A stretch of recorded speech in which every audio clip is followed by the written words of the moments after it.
Okay, we're going to start the workshop portion of the evening from 7 to 7:30. And so then at 7:30, we will start our regular agenda.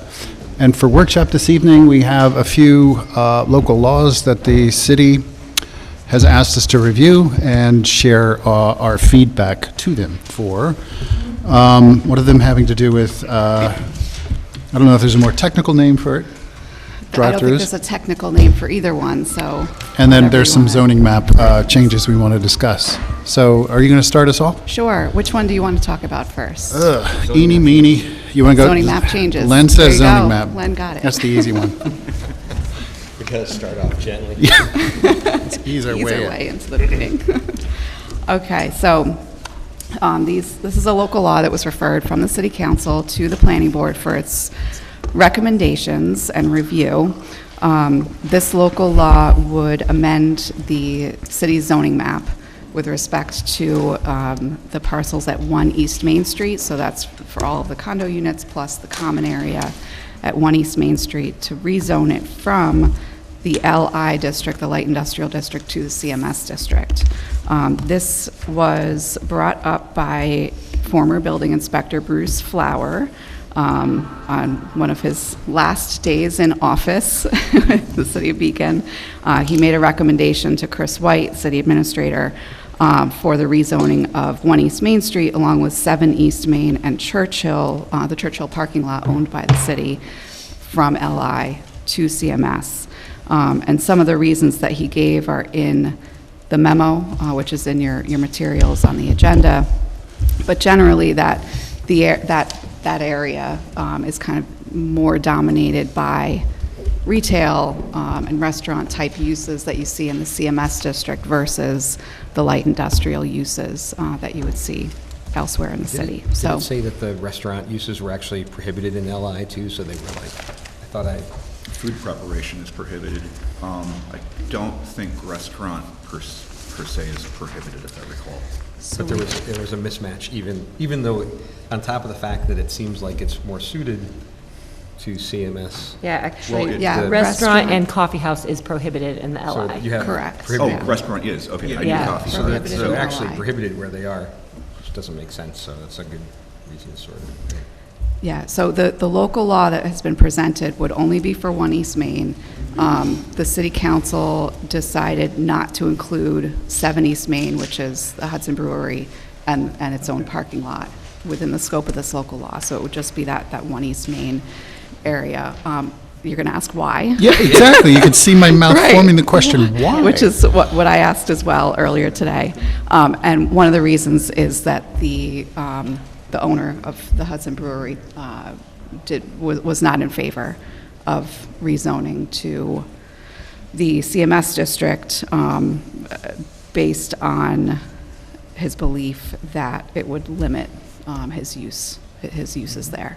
Would it in fact be more restrictive? I don't know. I didn't look into his objection, but the city council didn't include it, so that's not part of the So can you referral. continue to So do food just- preparation yeah. as a- So, yeah, that use would not, the Hudson Brewery lot would not be affected by this. It would continue as it has. And it would be an accessory use, if he has food trucks or whatever he does now. Those would not be prohibited. I'm saying if they're prohibited, then how does it Nothing would continue? change. So whatever he's doing now Pre-existing is, non-conforming use.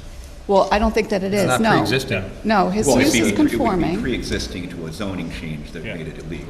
I don't know that it would be made illegal because breweries are allowed in the CMS district. Or no? So I think his use was Right, but- approved at a time when breweries didn't exist in the code.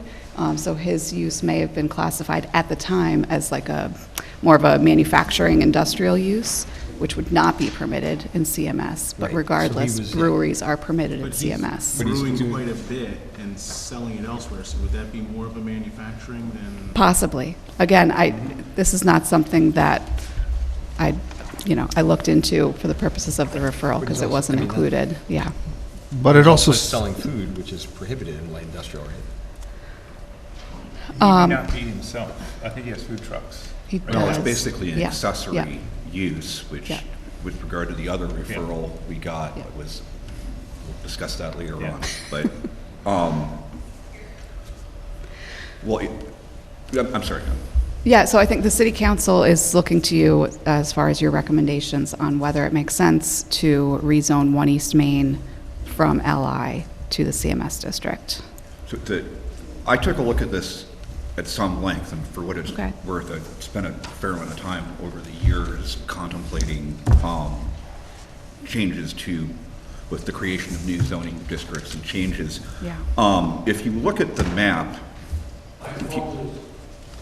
sorry. If you look at the zoning map, adjacent to the parcel to the south, adjacent to the Hudson Valley Brewery and 1 East Main parcel, is another repurposed industrial building. That's in GB. If you hop 1 or 2 parcels up, you hit, how am I not remembering this? Roundhouse, thank you, which is also a GB, also repurposed industrial.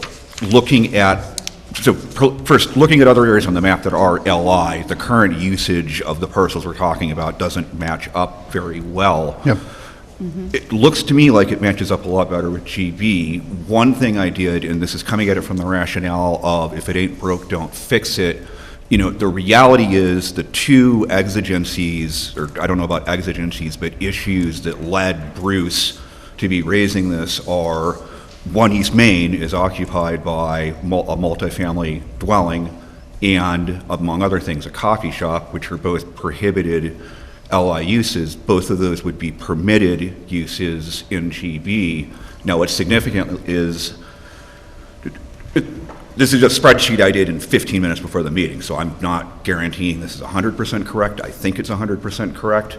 In terms of permitted uses, whether things are permitted, forbidden, or special permit, changing from LI to GB changes 8 uses. Everything else stays the same. 2 of those uses are the ones I just mentioned. Changing to CMS changes 22 of the uses. I think another thing that happens is the dimensional requirements on lots change, and the dimensional requirements that are in CMS are really more intended for buildings that are actually adjacent to Main Street, not separated by a railroad track where you're not going to get foot traffic. That was a good 3 or 4 minutes. I'll shut up after this. No, when good. I looked at it, my solid takeaway was, yes, it makes sense to rezone this, but it would make, the only way this is coming up is if like a tornado or something destroys these buildings, and it's a matter of its ground-up construction. What do we want to allow as a matter of right? In particular, I don't think we want lot line buildings as a matter of right in this location, which is one of the aspects of CMS dimensional regulations. And I said I'd shut up, but I will just say one other thing. With regard to changing use regulations, just from a planning point of view, dimensional restrictions, you can get variances from at the zoning board. The standard isn't typically that high. Use regulations, the standard that is supposed to be being applied is relatively high. You're normally not getting off them. The point being, changes to what is and is not, or what are and are not permitted uses are going to have a much bigger splash going forward than our changes to dimensional regs. Yeah. No, that's super helpful, so, thank you. Design guidelines? You wouldn't have the CMS design guidelines, but at the same time, again, if a tornado destroys 1 East Main Street and they're building something new from the ground up, it's not going to be that analogous to what's on the rest of CMS, and we've got site plan approval anyway to put some restraints in there, so. Yeah. No, I definitely think ahead to just that eventuality, and, a degree of consistency, which you're sort of talking about as well, within with that area. That's, so, so I don't know necessarily where to take it then, right? I just wonder if there is, so Bruce made this recommendation just based on his observations that there is some inconsistencies relative to this specific site, right? Yeah. And of course, you raised a very good point, David. about why then other areas wouldn't be considered, even if specific owners don't necessarily like the idea? Or is it better to leave well enough alone? Yeah, so more discussion. I mean, Thoughts? just a little bit of background. These, when we were doing the Fishkill Creek rezoning study, these were the properties that had active development proposals that were under consideration, right? So the Roundhouse property had been a long time span application process with various proposals on it that were being encouraged by the city because not much else was happening, Yeah. right? And everyone was very anxious to, there were many people in the city that were anxious to start the gentrification at that time. This is many years ago. And this sort of One East Main property was also under active, there were multiple, some of which proposals, some of which didn't succeed. I also know that just my experience was that I had advocated during some of that early rezoning process to retain industrial and other uses in the city, which there was a lot of skepticism about. And when this was used as a light industrial use, I remember feeling like really good about it because I was like having a diverse economic base in this town was something that would sort of prove the case. There's something that was possible here. So I support the idea of maintaining the light industrial for that zone, right? Because it sort of protects that unique sort of use in a more diverse pattern of development, right? Where some industrial uses can be by commercial uses and residential uses in that way that cities used to develop that was a lot more interesting and sort of jigsaw patterns of development rather than large blocks of areas that were uniformly zoned. That being said, it seems like CMS is the better option because of the design guidelines, which are sort of more, it's definitely part of the fabric of Main Street. It's a big part of what you see in your experience, you know. I'm just curious, why did he highlight the multifamily? So the significant changes between CMS and light industrial would be multifamily dwelling. So that would bring One East Main into conformance if it were transferred to CMS. Then restaurant or coffee house, same. Right, both of those currently not permitted. So they're active under special permit for those two uses, right? For which uses? Multifamily dwelling and restaurant or coffee house. The coffee shop is, there's a reason Bruce recommended that. They don't have yeah. Because, My okay. own understanding is the building got a use variance They're- on the they're- residential right. aspect. They're both listed as not permitted in LI, so that would be, Correct. yeah, a use variance. Now, like I said, once,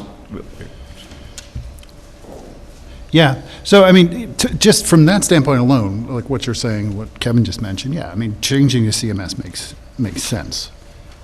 But I am also curious then about the eventuality that you described of, you know, a new build, right? And what that means in terms of dimensional issues, because I agree with you. I think we'd have to be very careful with a parcel like that.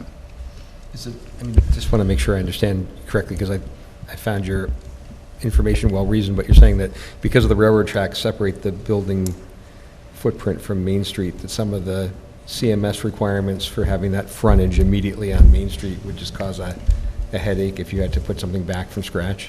Is that? well, you couldn't have it on Main Street because there's Yeah, railroad the tracks. railroad there, tracks and anyway, turning which is into gonna be a bike rail path. trail. But, I Right. mean, But so the but thing s- is, you'd hit You're not going to that- have street traffic going from the sidewalk into stores, and the rationale of then having a bunch of buildings that have shared common walls, maybe that makes sense, maybe it doesn't, but that's sort of the presumptive development model on Main It's Street. it's a similar walk-up, except you're either coming from the parking lot or you're coming off of, you know, the East Main You know, it's the only thing is you've got the rail, if it's a rail trail too, it's easier to walk across it, right? I mean, I walk across that thing all the time, and So I'm do I. afraid when they make a trail, they're actually going to put a fence up so that people like me can't do that. But- yeah, that'd be a bad idea. They shouldn't, because you want to be able to stop your bike and get a drink at the coffee shop if you want, without undue hassle. And I'm sure we'll have a robust discussion as the So, I mean, were Hudson there Valley any, Trail. so were there any other, was that the main concern for the CMS, or were there other ones too? Well, honestly, the biggest thing was simply this. The actual motivating factor here is, okay, it doesn't allow coffee shops, it doesn't allow multifamily dwellings. Understood. That's in fact what Yes, is it's gotta be there, fixed. and that's consistent with Right. current development. If we're changing to a different district, that imparts fewer use changes, and it also puts it into the same district that two very close, I would say, analogous properties are in, which just, Roundhouse doesn't really face on to Maine, though. And I mean, because what I find persuasive about Kevin's argument is that you want to get your hands on the design standards for CMS, because if you had to build something completely new on the site of 1 East Main, you know, facing Main Street, across the street, you've got buildings with shops. I mean, aesthetically, fabric-wise, I think you would want to be able to capture that same vibe, and then if you do CMS, then you have all those design requirements. Not that they're that robust. Well said. Yeah, I'm just looking at some of the other changes to use. Retail, personal service, a bank remains permitted, office remains permitted, artist studio, art gallery, exhibit space remains permitted, funeral home becomes not permitted, where once it would have been. I see that as a, Did I you, think John did you Anthony's identify? concern is industrial or manufacturing goes from permitted to not permitted. yeah, I was getting to that one. Arguably, yeah. Right now, Like they've light left him out of it. light manufacturing of stuff is, right? Like breweries, distilleries. It is. Workshops, food preparation, like those kinds of light industrial uses are permitted in the Yeah. CMS. Bar, brew pub, microbrewery, You- microdistillery would be permitted. So there are some, but not all not as wide of a range of industrial Did you uses. identify other uses that you felt were specifically of concern in the trade-off between the two? Well,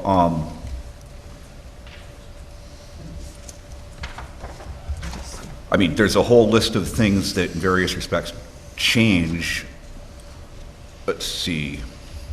Social club becomes permitted. Golf course, not permitted. Golf course isn't, yeah. A lot of the auto-oriented Auto-oriented. uses, like a, vehicle sales lot, gas station, those would become Not permitted. Hopefully, you're not going to want those. Yeah, well, those are generally currently special permit. And here's workshop, under industrial or assembly, you've got wholesale warehouse storage or self-storage business goes from light industrial permitted to CMS not permitted. Workshop, permitted, and then industrial or manufacturing use, LI permitted, CMS not permitted. I think that makes sense. A nursery becomes not permitted. Horticultural nursery, Right. permitted to, it goes from permitted to, right. So a private school or nursery goes to not permitted. Oh, here we are. Private tennis court or pool, parking structure becomes permitted. I'm not sure I like that. Garden, roof, or greenhouse. Where do you see nursery? Or Oh, it's down under other. educational? Yeah, private school. Private school or nursery school becomes not permitted. Parking structure as an accessory use, however, does become a permitted use in CMS. Permitted accessory uses, yep. Incidental to a permitted principle. But not an activity for commercial gain, okay, in a residential district. That doesn't apply here. I mean, The commercial- another option too would just be to tweak the LI use regulations. I don't really know that there's any reason we need to be prohibiting coffee shops in the other areas that have that designation. That's a fair observation. I mean, also like the fixing the fewest things approach. Yeah, I don't know. I mean, can we, like add multifamily, right? Yeah, I mean, What- it would To the LI district. line up with the use, but Yeah. they've got it. Hey, Jen, do you know when they're planning on taking this up for a vote? I do not. Do you know? Public hearing, 17. This coming up.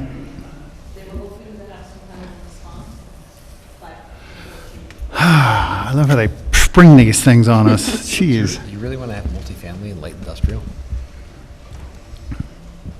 Well, the only places that are really left after this, there's one or two tiny places off Fishkill Avenue, and then everything else is down by the river.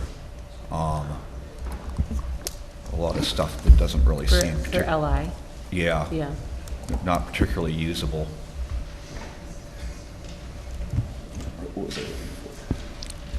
Yeah.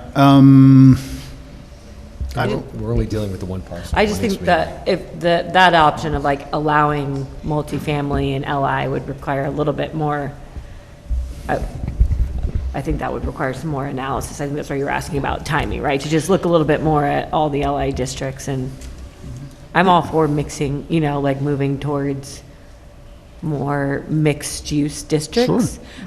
But I do feel like the CMS district does that, right? That was kind of the intent of the CMS district, was Yep. to allow some lighter industrial. I don't know, I wonder if it really comes down to like the definition of industrial manufacturing, right? Because that's the one big one that's permitted in LI, not permitted in CMS. So like, what are we losing between those two? A brewery seems like a hard fit to industrial and manufacturing to me. But again, it's its own listed use here, distinct right. to either heavy or even light industrial. Which, So yeah, I mean, I think the only thing, just to kind of summarize, because we're not going to have time for the best part of the conversation, the other local law, we'll have to do that afterwards, but is to say that,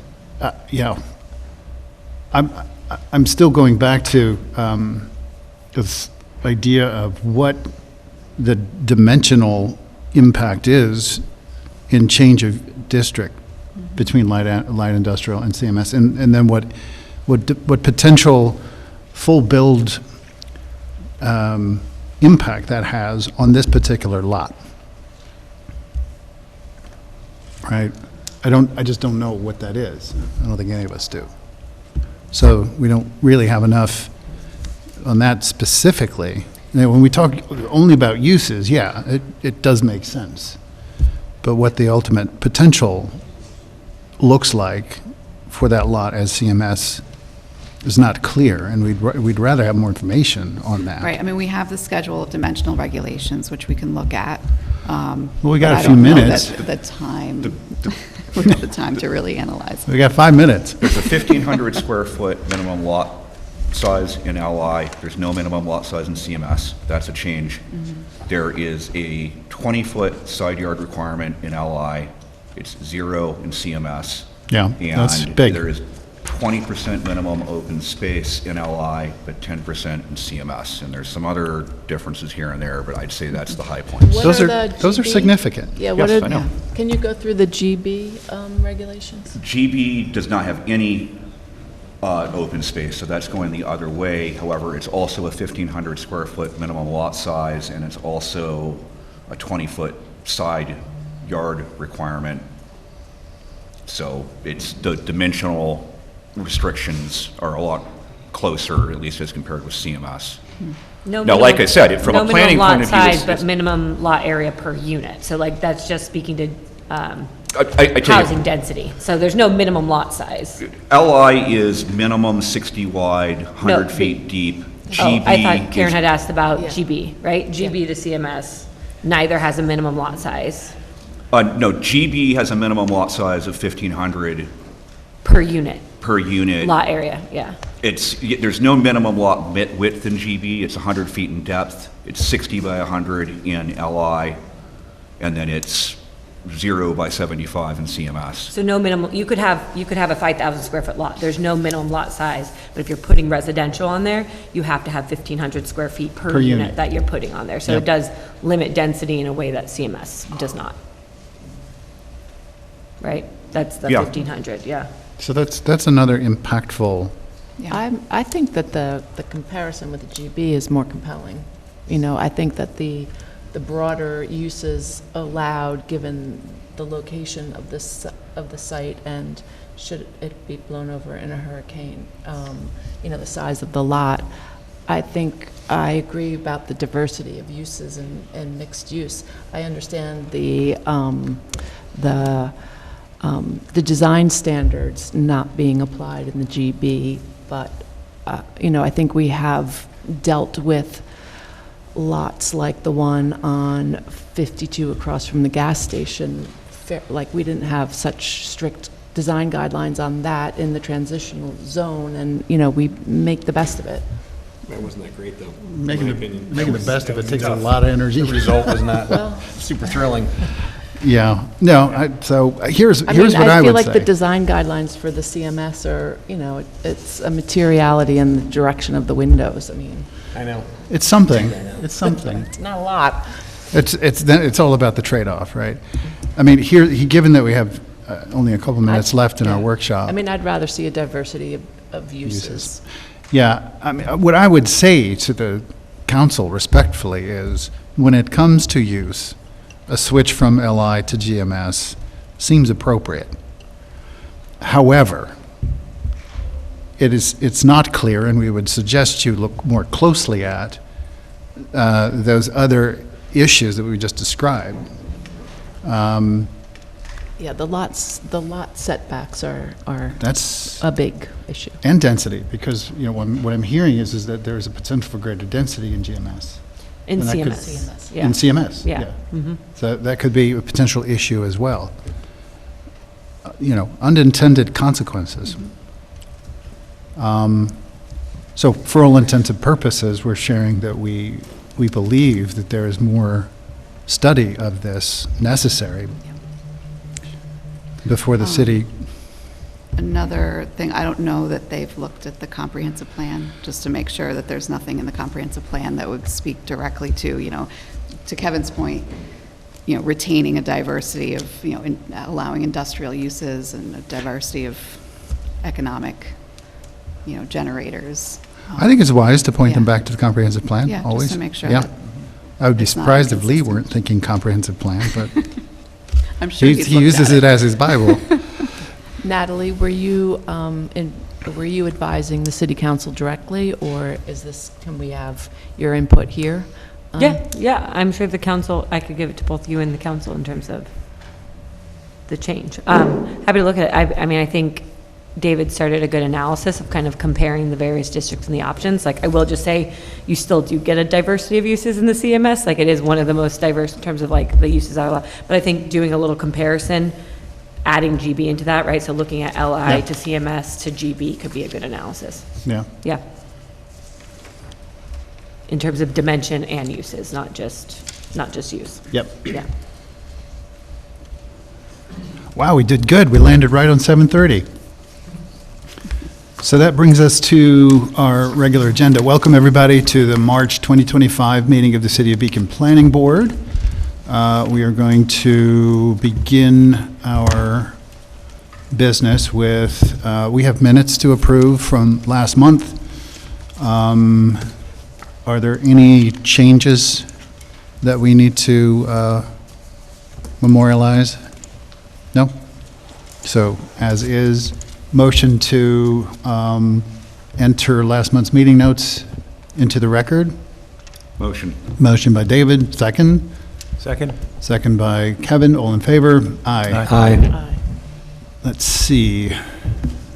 So that brings us to our first agenda item, which is to continue public hearing for secra and site plan approval, and continue the review of an application for site plan and subdivision approval, mixed-use commercial and residential, 45 Beekman Street, High Street and High Street, submitted by Beekman Arts Center LLC and Bay Ridge Studios LLC. Good evening. Good evening, Mr. Chairman. For the record, Taylor Palmer with the law firm of Cuddy and Fader on behalf of the applicant. I'm joined by our project architect, R.A. Siegel, as well as Justin Dates and Rich D'Andrea, both from Colliers. As you laid out, Mr. Chairman, we are before you for our continued site plan and secret public hearings in connection with our proposal to redevelop the property for 2 4-story mixed-use commercial and multifamily residential buildings to be located at 45 Beekman and High Streets. We did provide a comprehensive summary of the project at our February meeting where the public hearing was opened. And at this time, we'll provide just an overview of the supplemental submission that we made to you all on February 25th before turning it over to REA and Justin to kind of walk through some of those minor site plan updates. Specifically, the site plans have been adjusted to include some updates related to the size of the water service connection to the building, the location of certain storm pipes and the layout proposed to underdrain the bioretention area, and the architectural plans have included certain site sections to reflect the current grading and proposed plantings with the current building design. Additional changes include some adjustments to the roof on the Beekman building to conceal the rooftop mechanical equipment, and then screening on all sides to help shield potential views from neighbors and passersby. The supplemental submission also addressed certain public comments from the February 11th meeting, including those pertaining to the retaining wall at the adjoining High Street property. Justin will review this shortly in a moment, but only a temporary excavation for the drainage structure will be completed on the site, so no other excavation or removing of the existing slope adjacent to the base of the wall is proposed. And then we have stormwater mitigation measures designed to significantly decrease any potential impacts to that area. So those were some of just the minor updates based on the feedback from the last meeting. At this point, I'll turn it over to REA to walk through the changes to the site plan, and then have Justin kind of walk you through some of those comments.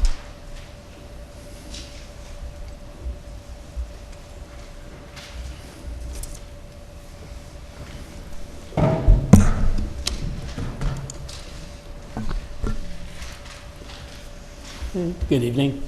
Yeah, so as Taylor said, we submitted some updated drawings based on the comments we received at the last meeting. One of the things that we talked about was the lighting for the arcade, so we added a ceiling plan that shows how that lighting works. We're basically dividing it up into little coffered bays, and then light fixtures would be, within those. Those would be some pendant fixtures. And we submitted the type. It's just a simple globe, and then on each column we also showed the lighting fixture. It's like just a decorative up and down fixture. Do you have an example of it here? Cut sheet?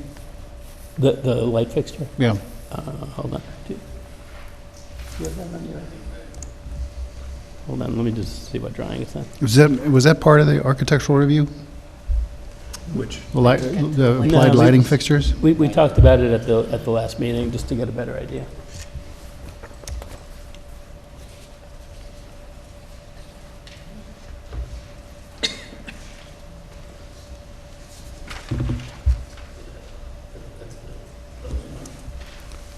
Thank you. For the record, for the recording, REA handed me a cut sheet of Thorn Lighting and noted that these will be indicated on the drawings. Then we also looked at the roof plan for each building and how we're going to enclose the mechanical equipment that's up there. So on the 45 Beekman building, it's going to be screened with, so like a perforated screening material, which would help with the acoustics of it as well. Can you show us that? I got to say, these rooftop mechanical units, they're ubiquitous now. They seem to end up on every project, whatever. But for every single application, and I don't necessarily mean to paint you with the broad brush, this application, but I just have to note for the record, every single application where we've talked about rooftop mechanical units, sight lines, we've always promised that they're going to be shielded, no one's ever going to see them, and then lo and behold, we find out that, they're visible, they're shielded, you can still see them through the shielding. So I want to make sure that we cover this in great detail. This one we took a little closer look at. You can see that there's that rooftop screened enclosure contains, both the override for the elevator, and then just continues around on all four sides to screen the equipment, so the equipment is well below that. And what is the material you're using for this screening? That one's like a perforated metal. Is that something you could share a sample of, Yeah, I'll get that. please? Yeah. And then, is this enclosure, does this have a roof on it? No. What's that sort of dark, is it just a cap Yeah. coping up top? Yeah, that's just to finish it out.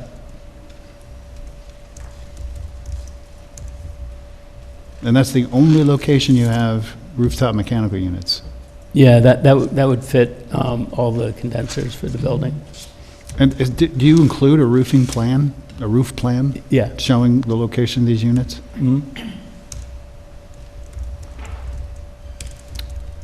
Yeah, that's something we added here. It's you can see the units in that little square, and then next to it is the the elevator. And they're not going to magically move during construction? Better No, not. I mean, no, the reason we're doing that is to take care of that issue, because I know it comes up. On the other, on the smaller building, what we're doing is creating a little cutout in the roof. So we're going to have a similar thing, that they're just sort of buried in the roof construction. So you wouldn't be able to see them. So wait, describe that again? What are you talking about? Let me just get that plan a little bigger.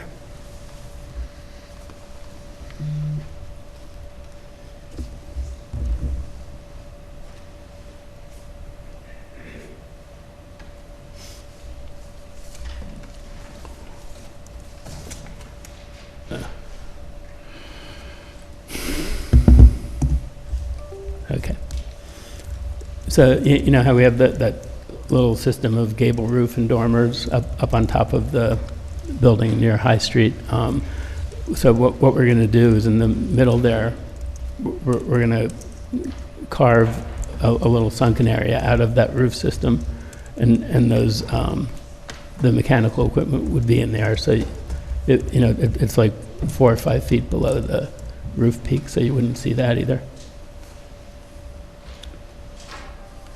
You have an elevation of that? I mean, it's really, it's not different than the building elevation.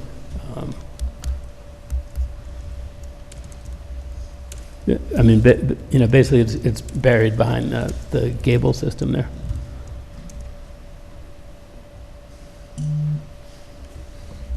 So you wouldn't really, I mean, you're looking at it here. But it's all, because it's below the high points of the roof, it's a recessed little area, so those things are never seen from the street or even above. What about views from High Street? I know you've shared sections, but like, for example, somebody at the 3rd story of one of their old Victorians up on High Street, they're going to be able to look down on top of this and see units? I don't think you'd see the units, because they're buried far enough in this recess. You would see, you'd see the roof system, but not the mechanical units. All right, we'll leave that. I'm still super concerned, especially from, views on High Street. Yeah. I know you've showed sections, and I know we've talked about this in the past, but these sections are generic, just relative to, really understanding some of the actual views from High Street. We'll just leave that there for the moment then. Okay. I mean, if it's helpful, I could also do a building section that shows how that recess works. I think it would be helpful. Yeah. Because, again, unfortunately, you're feeling the hurt from it, but we've been burned before. Yeah. No, I understand. And I think you will see the rooftops from High Street, I think you will. the upper stories for sure. You'll see rooftop, but you won't see the units. All right, I think it'd be best for us to have confidence in that. Yeah. No, I understand. Thank you.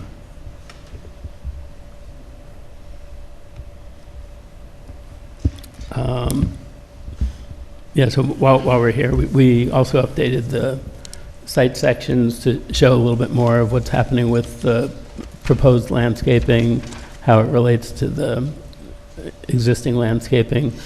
We're also showing the, that little retaining wall that is on the boundary of the properties. Justin can talk about that a little bit more, but it's, we're actually building up in that area, so we're not doing anything to undermine that wall. I'm seeing this exhibit that you shared, this wall exhibit.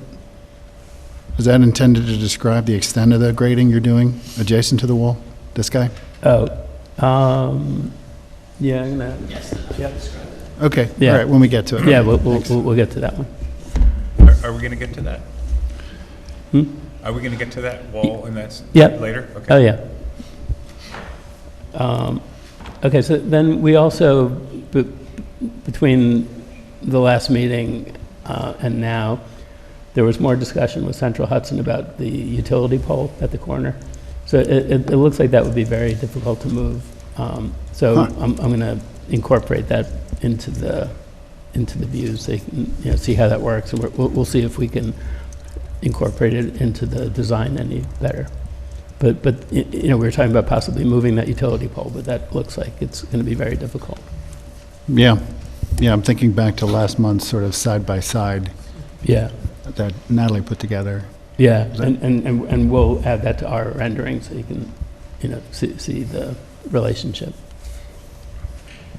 Did you have something? Yeah, just on that topic, if the mechanical equipment on the High Street building can be sort of nestled within the roof line, why can't the same thing be done on the other building, rather than having that enclosure projecting above the roof so dramatically? I think we had talked as a board about how the upper story of the building at the corner of Beekman and 9D had kind of an unobtrusive sort of light look to it, and then now you've got this massive enclosure on top of it, kind of kills that.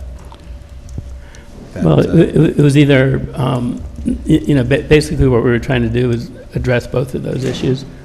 There had to be some projection above the roof line for the elevator bulkhead, and then in order not to make it just, its own little thing there, we sort of took that, added the mechanical equipment, just made one element out of it to try to simplify it. Yeah, I mean, just going back to that element on the eastern building, the larger building. Mm-hmm. I understand your approach. I will say, it continues to evolve, and it continues to be reminiscent of somewhat of an afterthought, just in terms of the overall composition. So to some degree, I'm in support of what I think Len was alluding to, is some further study for how that thing can become less disjointed, just relative to the overall composition. In addition to obviously doing the job of shielding the unsightly mechanical units. Yeah.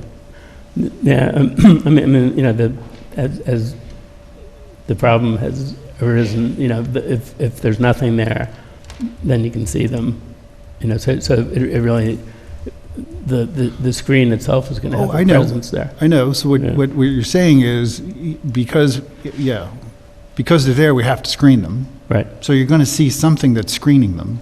Right. What I'm saying, I think Len's also leading toward that, is that let's do what we can to screen them the best we can. Right. Visually and aesthetically. Okay, yeah, I mean, we can continue to look at that. But. Yeah. Okay. Let's see what else there is. Yeah, I mean that was sort of the Awesome. the basic updates on the building side. Thanks.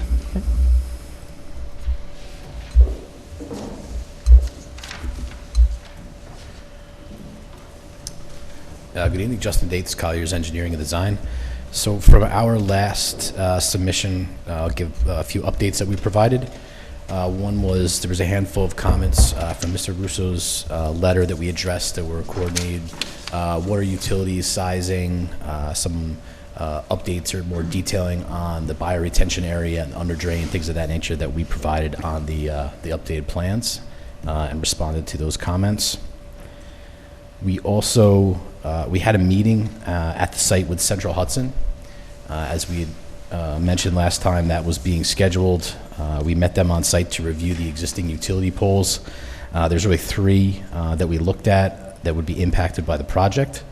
One is on the very western side of the site near High Street. A pole was placed for a service for, I believe, the prior contractor yard that was there. So that one, there's no issue with that being removed as we have proposed on the site plans. There's a second one that's about midway of the Beekman building on that north side of Beekman Street, which right now falls a few feet within the footprint of that Beekman building. So we did propose relocation of that pole and reviewing it in the field with Central Hudson. That one would really need to be moved to the south side of Beekman, and we are continuing our discussion with them on how that would work. Which one is that? So it's about midway, right where the cursor is, right about there. There's an existing utility pole on our side of the street there. It's not the one on the corner that Ari was just Not yet. referencing? No, that was my next one. I was gonna mention. So the one you just mentioned is being relocated? Yes, and based on Central Hudson, that would need to go to the south side of Beekman. So we're reviewing that with them. And you're reviewing the final location? Yeah, where that location would work in coordination with how it connects to the downstream poles and upstream poles. Dumb question, but I gotta ask. If it's feasible to move that pole, how come it's not feasible to move the other pole? So the pole on the corner you're speaking Yeah. of? So that pole has overhead wires that are coming in all 4 directions. So in order to relocate that one, and based on our discussion in the field, you're talking about realigning, a pole or more in conjunction with those upstream or downstream overhead connections. They explained it as very significant to undertake, and it seems like where the pole is now and how it works with the corner there. I think that what we've done with that plaza and how we've expanded the sidewalk, it's not necessarily an interference or a bad impact to the circulation through there because of the expanse of the sidewalk that we're doing and how we're getting into the building and things of that nature. So with that, we were not looking to relocate that pole just because of the severe level of effort that was Unfortunate, you got our hopes up last meeting. I'm sorry if I did that, but It's all right. we did talk about it with them. So Understood, thanks. okay. Anything else? Yes, one thing we also did provide in the regarding the retaining wall. So that map that you just held up before that was part of our updated submission. We kind of described the scenario of the site improvements that are going on adjacent to that wall that the resident at 16 High Street had presented last time. Yep. So within the vicinity of the wall, and what that blow up shows is our proposed grading and improvements. We'll start with the grading, actually. We tie into the elevations before the base of that wall. And then as you go south of that, right, we are filling that area, okay? So we're not excavating or taking away material from the base of that wall, which could lead to undermining of a retaining wall.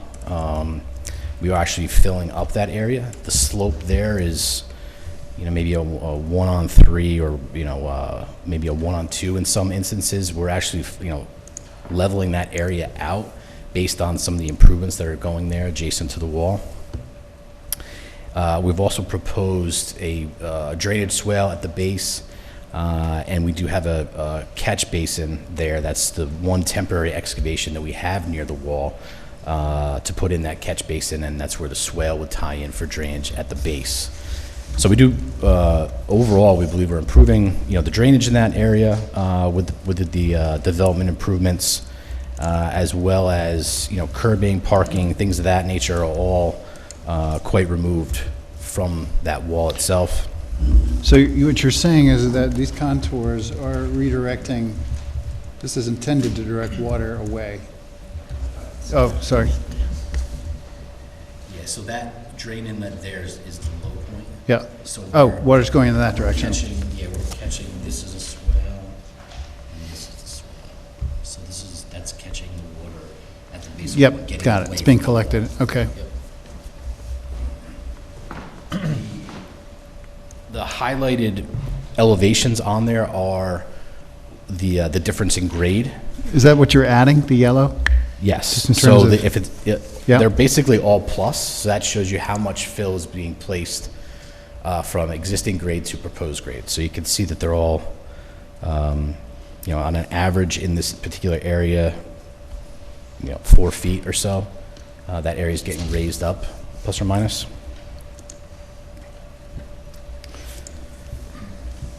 Yep. Thank you. You're welcome. Can I, Yep. Anything more? why is this so close to the wall? And what kind of equipment are you going to use to excavate the drainage assembly? You know what I'm saying? It would be an excavator. Like, again, it's a shallow, Right. it's only about 4 feet deep for that structure, I believe. No, So it's- my concern about this layout is that it's, like, 3 feet is well within the ability of a backhoe to make a mistake and wreck the wall, right? Which wouldn't probably withstand a lot of damage from, or a lot of pressure from a piece of mechanical equipment. And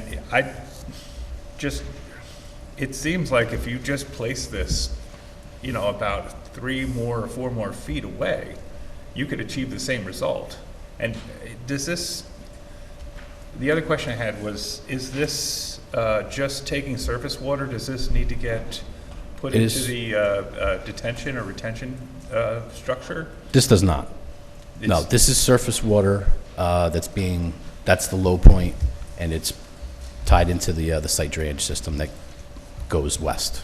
And it's doing what, as far as, It's removing a potential ponding issue that could occur there. at the base, but that's all sloped right now, right? And Right you're creating now, yeah, we're creating a swale based on how we're filling adjacent to, as I've Right. described. Well, since you're adding, I'm just curious, how much do you actually have to excavate? Well, you have to excavate for the connection.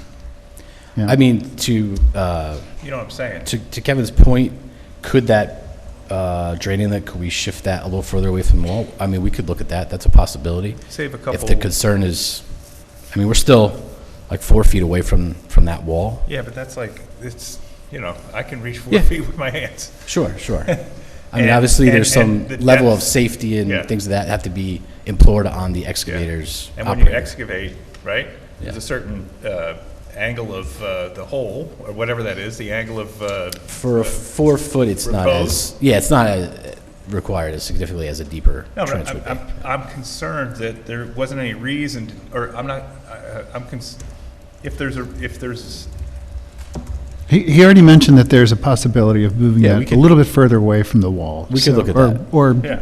away from the wall enough to eliminate concern for some potential accident involving a backhoe.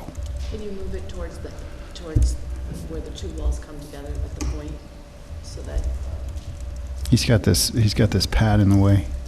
He could still, the pad I could could go on top of that drainage. Oh, line. yeah, I guess it could, yeah. Or it could be, there's a potential that it could be on the opposite side of that. So that's something that Yeah, we if could you wouldn't look mind at taking a if- look at that, thank you. yeah. if you'd like us to. Are there other sort of drainage assemblies that are less disruptive, don't require as much excavation than, this is like a cast iron, I'm guessing, right? Yeah, it's a small yard drain. I believe it's Okay. like a 2x2. It's not even like the street ones are much larger, 4x4. Right. Just a smaller like yard inlet. But we could look at both of those instances for you. Thank you. Sure. Great. Anything else that you need to address? Not for the moment. Great, We may okay. come back to you. All right. Thank you. Do you have anything else? as far as your presentation? Okay, so we'll go to our engineer and planner in that order. And then board, we want to talk amongst ourselves in advance of going to the public, because we do have a draft neg deck on SECRA, but we want to spend some time with that, and I think we should do it prior to offering the public their ability to comment, just so that they have that in addition, our discussion around SECRA, to be able to ingest and comment on. So with that, we'll go to John. Thank you. So we still have a number of comments that are outstanding that the applicant can't address yet until they have finalized any land swapping with DOT or the acquisition of the land from DOT. So they're working on that. We still have questions with regards to some of the utilities, specifically the residents on Tompkins, whether they're tied into this sanitary that runs through the site or not. We also have some revisions that need to be done with regards to the sanitary that's on site at present. We are still waiting for an analysis of the existing condition of the sewer that runs across Beekman Street itself. They're in the process of scheduling that work. With regards to the stormwater pollution prevention plan, they have submitted a plan that does work. They need to do some soil testing to continue that, and they also need to update that SWIP now to the new construction general permit that was issued in January. Okay, thanks, John. Any questions for the engineer? I think we got it. All right.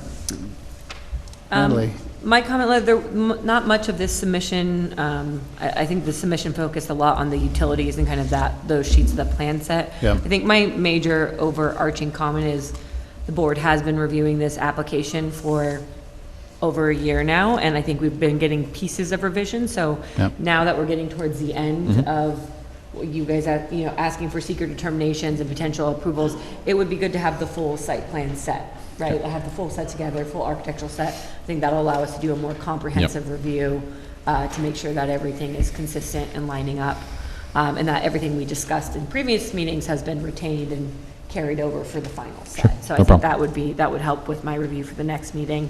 And then to that point, I think there was a comment about the lighting. I had been requesting the building lighting being shown. I know we did have a layout of that kind of added to one of the elevations, but in the thread of my previous comment, adding that to the lighting plan spec sheet that we kind of showed tonight, Yep. just putting that all in one place so all the information's in the official set that's going to be reviewed and approved Can do. or decided on. Top and tails, as they Topic. say. Oh, yeah. Yeah. Okay. And then I think I have some other comments, but I think we'll get into them when we get into seeker about kind Yeah. of going through some of the stuff that we heard in the public comment Yeah. period last month, but I think we'll kind of touch on that as we move through the seeker review. Yeah, so again, we do have the draft neg deck, and I think we want to look closely at a couple of the sections. Traffic, community character, there may be others, as Natalie mentioned. So do you want to maybe start us off, Jennifer, just in a review of the neg deck and where we're at the moment? Sure. So either last month or the month before, we had prepared the EAF Part 2 for your review, so you do have that. And for this month, we prepared the draft Part 3, so negative declaration. One thing I just want to note up at the top is the neg deck narrative does indicate that the proposed action is an unlisted action. I was reminded today that back in November, while the unlisted action classification was true at the start of the application, it actually changed to a type 1 action in November when SHPO deemed the High Street Historic District to be eligible for listing on the National Register. That then elevated the unlisted action to a type 1 action based on the scope of the project and it's the fact that it's contiguous to that eligible district. So we're now in a type 1 action because of that. The analysis remains the same as far as the impacts are concerned, though. So you mentioned a couple of sections that you wanted to go through. So I'm going to skip, we analyzed in the neg deck every category in the EAF Part 2, but we won't go through each and every one of those. One that I think we should highlight is the impact on historic resources. Yep. That's on page 8 of the neg deck. The project is located in proximity to the DeWint House and the Lower Main Street Historic District, but it is kind of somewhat removed from those two historic resources. The DeWint House would not have views of this from that property, nor would it from the Lower Main Street Historic District. However, as I mentioned, the High Street Tompkins Avenue Historic District is a district that is eligible for listing on the National Register, so views from High Street should be taken into consideration. And I know we looked at that a little bit and talked about that a little bit earlier in the meeting. I know the applicant had mentioned that they are in the process of preparing a rendering that would show those views. My understanding is that rendering was not available for tonight's meeting, but hopefully that will be available for your next meeting, because I think that's going to be important to for your analysis.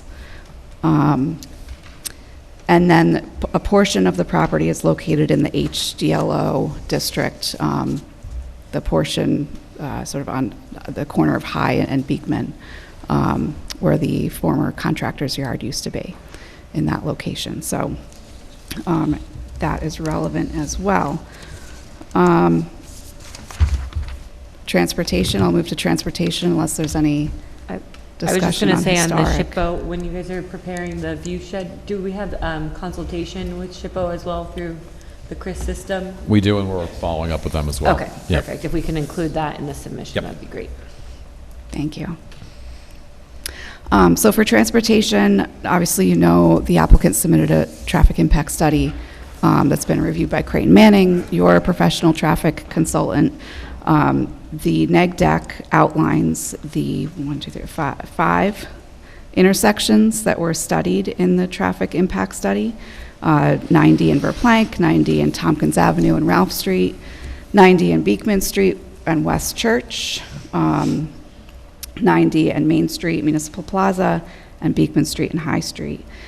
The traffic study didn't only include the traffic to be generated by this project, but also built in the traffic levels for projects that have been approved in the area but not yet built. So, for example, Edgewater, Edgewater is partially built.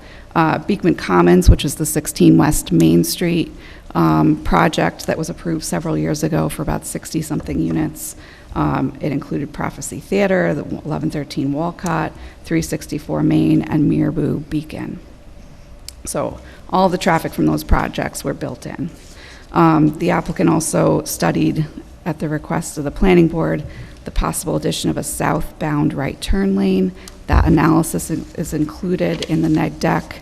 And ultimately, there were a number of mitigation measures that were identified to be included in the project.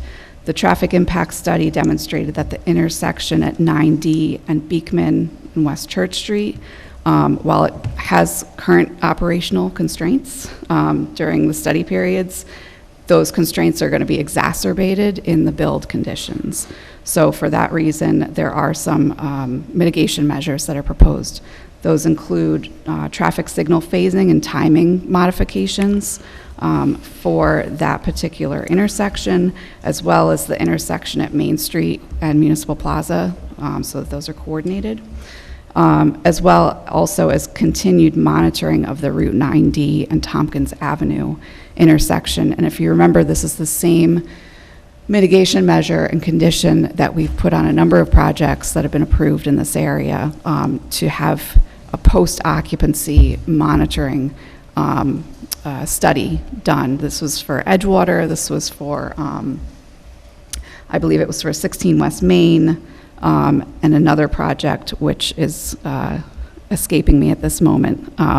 But on a number of projects, this has been a condition that you've imposed, that at about 6 months to 12 months after full occupancy, the applicant is required to study that intersection to see whether a signal warrant has been tripped, to necessitate a signal, and then that would trigger all of the projects to contribute their fair share towards the cost of installing a signal at that particular intersection. I'm just curious, the first one to roll in on that is going to be Edgewater, right? Probably. Yeah. Do we know how far off they might be from completion and then clocks ticking on study? I don't know. I don't know if Corey knows. If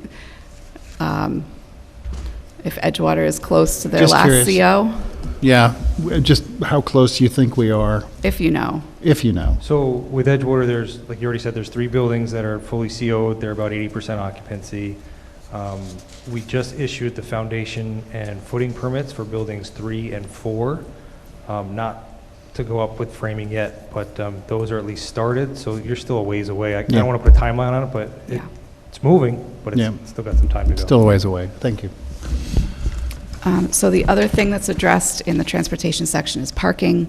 The number of off-street parking spaces provided on site increased as a result of your review and the review of your traffic consultant. So I believe it's 91, if I read the materials correct, 91 spaces are currently proposed in the garage and the surface parking at the site. And then I guess the last section that I think is probably most relevant is the last, which is the consistency with community plans and community character. And you'll see in that section in the neg deck, there's a lot of references to and quotes from the comprehensive plan and the purposes of the L district, the linkage district, which was created really to link the waterfront and Main Street through residential and sort of street activating uses. And the fact that the applicant is pursuing a right-of-way acquisition from New York State DOT really helps with that activation because it's going to allow the building to be front and center along the street rather than tucked back where their current property line is. Yeah. I should remember because I was on the committee, I think, with Kevin for a comp plan back in, when was that? 100 years ago? 05, 07. But yeah, just in terms of, this application as it stands, being compliant with the comp plan, are we, as a city, confident that that is the case? Yeah, and I think there's some important parts. I mean, the language there was then, from that comprehensive plan, was like codified in the linkage district zoning. So a lot of that similar language about encouraging higher density residential, specifically along this corridor connecting Main Street, I think is kind of the stated intent of the linkage district. I think that is where I thought it would be a good opportunity to maybe have the applicant go through some additional talk. Like I said, we've been talking about this for a long time, so I think there's some points within the linkage district that we could talk about a little bit further in response to reminding kind of the architectural nods, because we did a lot of discussion during the ARB sessions that came back here, but speaking to, right, the code is very specific that new construction does not need to match historic buildings, right? But there's allowance for contemporary architectural flexibility that is, however, kind of appropriately relates to historic, and I think there's a lot of discussion of that. I think that would be good to have the applicant go over again. And then one point that I wanted to point out that I know came up in public comment was about materiality. Yeah. And I think your request for samples of the materials would be really helpful. Even if it's a digital sample board, having that I think is helpful. But I did want to put that question to the applicant because there is, I think this project is proposing metal panels. There is language in the code that specifically outlaws sheet metal. And I wanted an architect to kind of speak to that in terms of what you feel the difference is between what's being proposed here and what's in the code. What about also glass walls or, things that are approaching all, and we've had this discussion for other buildings, but there's that comment about, mirrored, reflective, or tinted glass on all glass walls except greenhouses shall not be permitted in the HDLO. We had a little bit of this with the building on the corner of Main and Skank, because all is a probably should have been, there probably should have been a percentage of glass if they really wanted to control it. And just to be clear, the buildings are not located, generally speaking, within the HDLO themselves. There's just a Yeah. corner of the property that is zoned that way, and there had been a building there, oh, sorry. Now I was it's- referring to the linkage Got district, it. but I think Yep. what Len is bringing up is, and there is language about full glass walls. I think I'll have to look, find that in here. But I was going to kind of give you guys the opportunity to speak to that, since I know that came up. And then also, I think the one thing that I would recommend maybe adding to the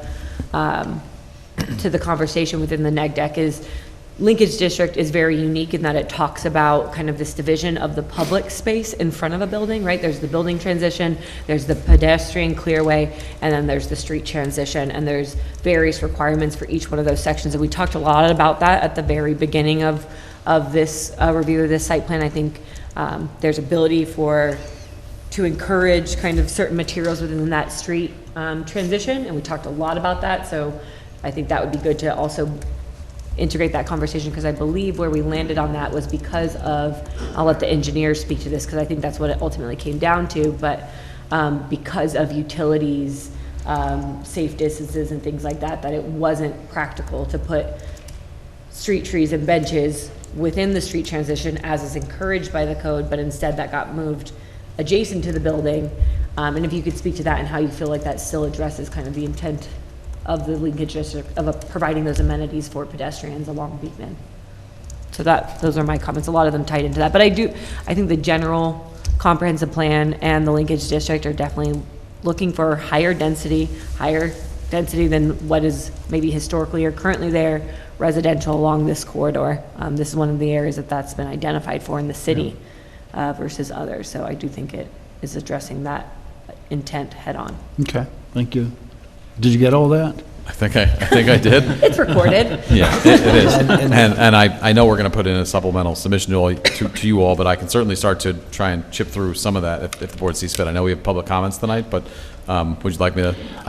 Yeah, I mean, we've I included think- this material. I think importantly, I think the draft negative declaration, accounts for a lot of what we've submitted, and it reflects back on all of those materials. I think Natalie's initial point was, get me the full plan set, Sue, that we can, show. That's point one. Proofs in the pudding. Right. But beyond that, we have done a lot of work with the architecture. And there was a question about the type of metal. We'll certainly have REA address that, and I think we have to work probably with the building department to make any sort of determination related to the specific subsection. It did steal my, I was going to make my British joke, aluminium, depending on what, there's a specific explicit prohibition on those types of metal, but certain recommendations from the architectural review subcommittee did encourage the uses, right? So the materials. So we could do, and I'll just get there, Len, we could utilize something like a hardy board. There are ways to address those things. Not that the board would necessarily want that. So as a Can I just consequence, we're trying to. Interject one thing, because we Yeah. did have a little bit of a precedent for this discussion. I know it's a different district, but when we did the ARB review for 2328 Creek Drive, which was in the Fishkill Creek zone, there was a similar prohibition on metal siding, which was brought up during the ARB.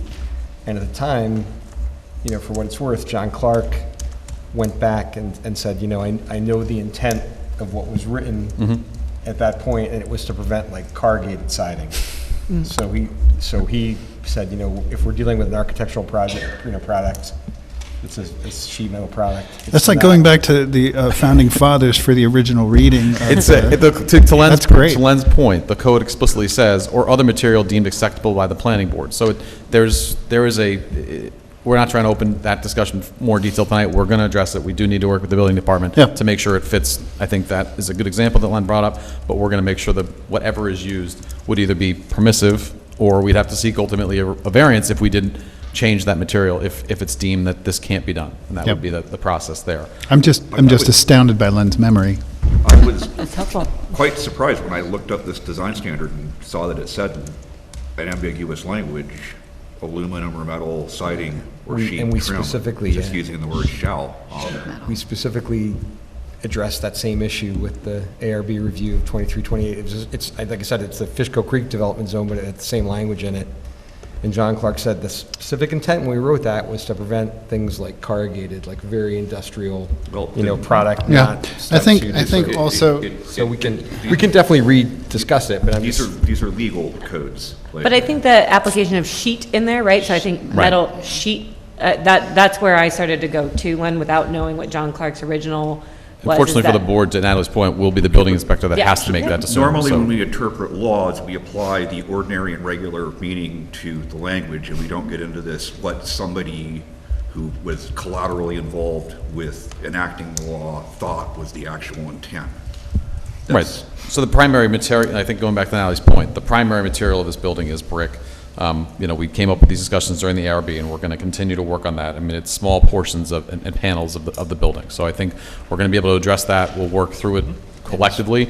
We're going to get to that piece As of far as this. what was historically there too, I just want to interject that I went to the Beacon Historical Society to look at what was originally on that lot, and it was a girdle factory that just had, the building had nothing to draw upon that would be a cool, you know, cue for a future design. Unfortunately, it was really just zero to work with there in terms of inspiration. Yeah, one way to, I think, resolve it without getting into definitions, textual definitions or legal, is to provide a more detailed submittal, maybe a physical submittal of those metal panels and the way that those look, because there's many ways to render these things, but as you know, like looking at the object, right, is going to give you a much better idea of what to expect.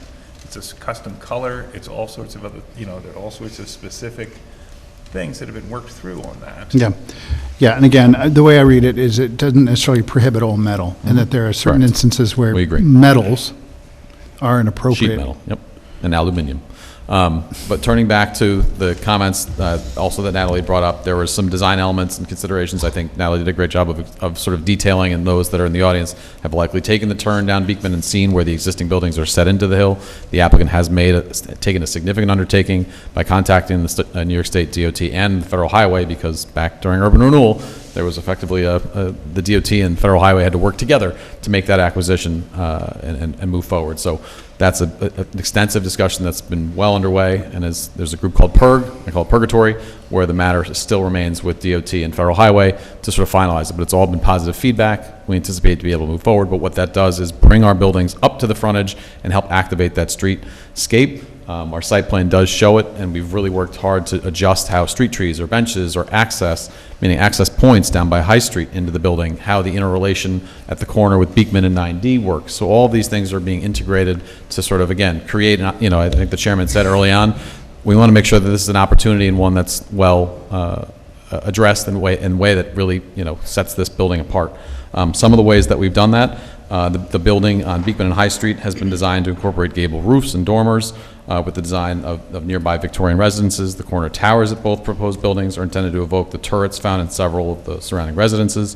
We had projecting window bays in the new building. So we have a lot of different pieces that we're trying to implement in these building designs that work, also while recognizing the context of this area and its redevelopment in the last, however many years. And of course, this project being in a property that was fully, I guess, changed by urban renewal. The elevation of those residences on High Street also helps, maintain the visual integrity of their current view sheds to reinforce how that would, interrelate with our site. But I think someone or all of you mentioned tonight that an additional rendering is being provided because the site section didn't quite get the full picture, quite literally. So we are putting together, or we do have at least the draft of that, but it wasn't ready for tonight's presentation. So we're providing that just to, again, reemphasize how all of this comes together. And I think Mr. Siegel mentioned tonight how we'll continue to work, at least from the rooftop component, other ways to continue to modify that to get it there.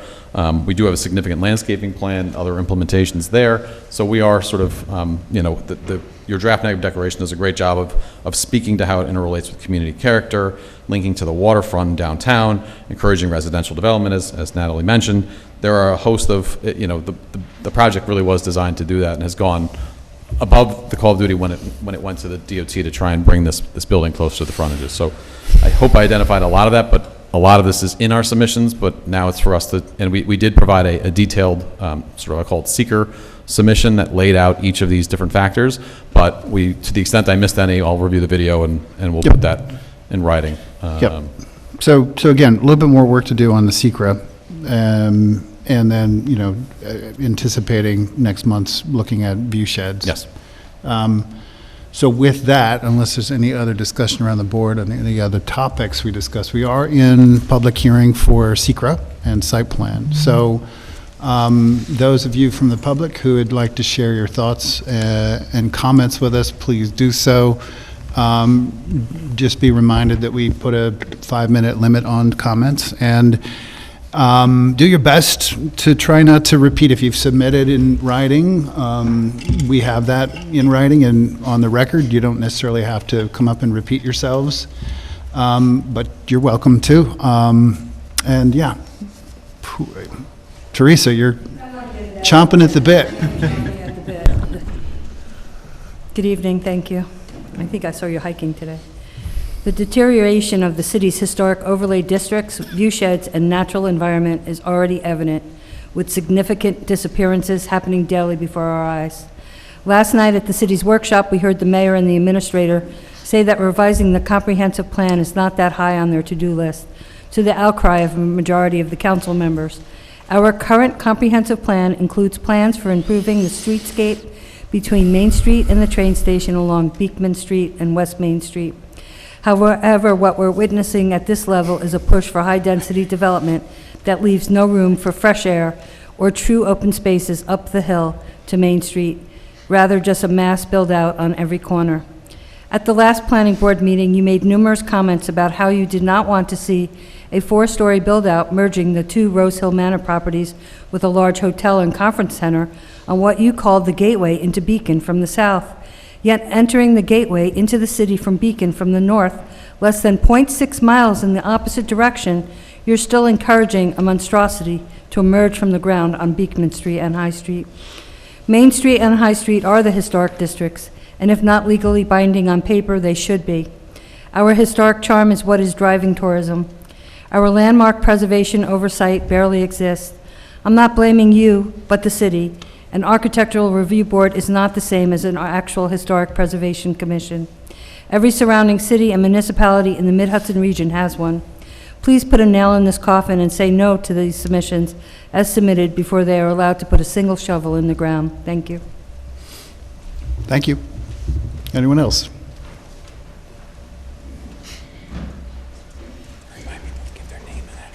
Yeah, your name and address, please. Hi, I'm Donna Rubin. I'm on 40 Cliff Street, within about 2 minutes walking distance from the project. And I truly apologize if I'm going to repeat or contradict something you've already said tonight, but the acoustics in this building are really awful. When you sit in the audience, you cannot hear anything. So I don't know whether it's something that we don't have the acoustics or people could speak into the mic, but We're doing our best. I just can't hear yeah, anything. The chairs are no better either, so. Well, Thank you. I want to be, it's a public hearing, so I want to benefit from the. We'll do our best to project. Thank you. Okay, so, as I said, I live very close to this proposed area, proposed project, and my marks are very brief. But I'm continued to the committed growth of the city. I'm eager to see new development, new energy, and new creativity here, especially new residents who want to work here and make this their home. However, I am strenuously opposed to the proposed development at 45 Beacon for the following 3 reasons. First of all, scale. This project is monolithic in scale and completely overwhelms the footprint of the property. It is simply too much construction for too little space. The sheer bulk and size of the buildings are visually overwhelming and not in keeping with the substance of the built environment in Beacon. We want development, but we want right-sized development. This project is wrong-sized. Second reason, aesthetic, the visual design of the project. Beacon has a unique look and feel to its ambiance and feel derived from its years as a 19th and early 20th century manufacturing hub.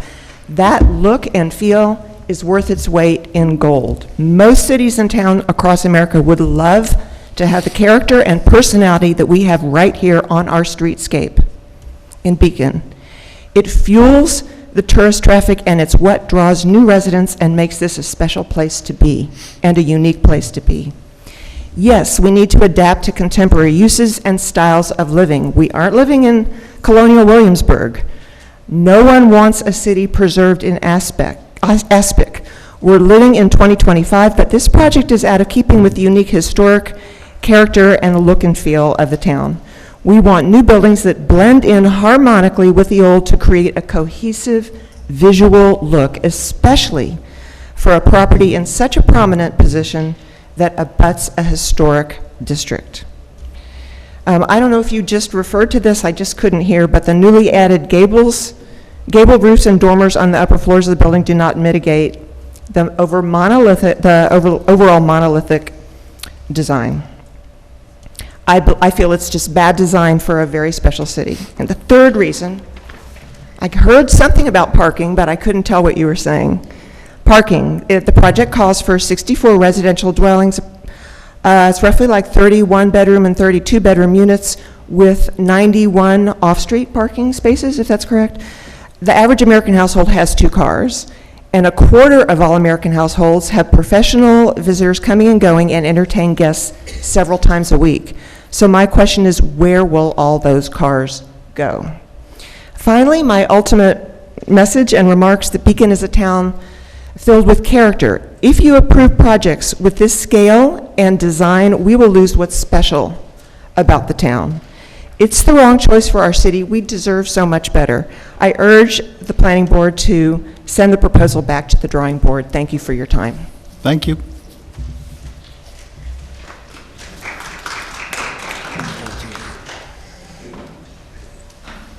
Jill, hey. Hi, everybody. Jill Reynolds, Willow Street. Let's see, quick comments. I agree with the last speaker, one, about the acoustics in here are terrible. Can't hear a thing back there, so I don't know what you guys have been talking about. But I did hear something Jill, that's about... time. Jill, there's still a seat left. I'm sorry, I have to go real soon, but I did hear something about the sight lines, the view from, whether you could see it from the top of the hill. And according to, and I was wondering about that too. So according to my deep dive into the Dutchess County parcel access map, terrain version, the building is sited at 100 feet even, and the top of the hill is 140. If the building is 4 or 5 stories, that's going to be 40 or 50 feet. So that'll put it at 140 or 150, and the houses up there will be, say, 2 stories, so that's another 20 feet, so they're at 160. So they will be looking down on the roof. That's my guess. And I would also like to echo the previous speaker's comment about scale of the building.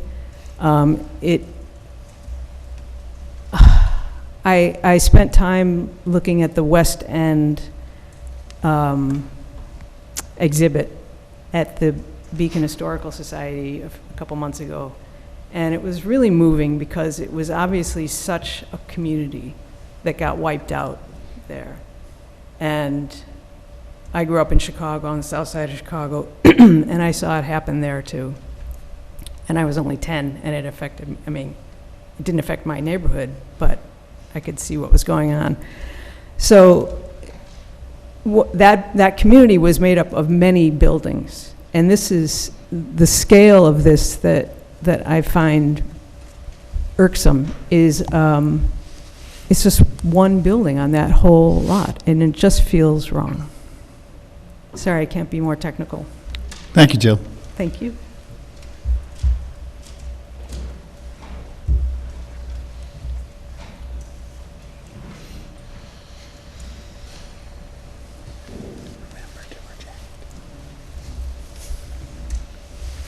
Hi, Dave Nunnally, 24 High Street. My building is from 1870, and the borders of my building, there's a small triangular piece of property off the back of it. I have a problem with the surveying.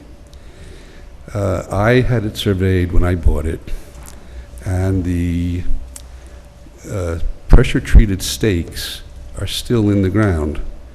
Now I come to find that, obviously, to their benefit, there's a stake 15 feet into my property.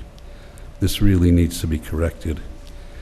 But on the other hand, the people on High Street purchase their house to be a house, and there's property around them. Now, this property serves a privacy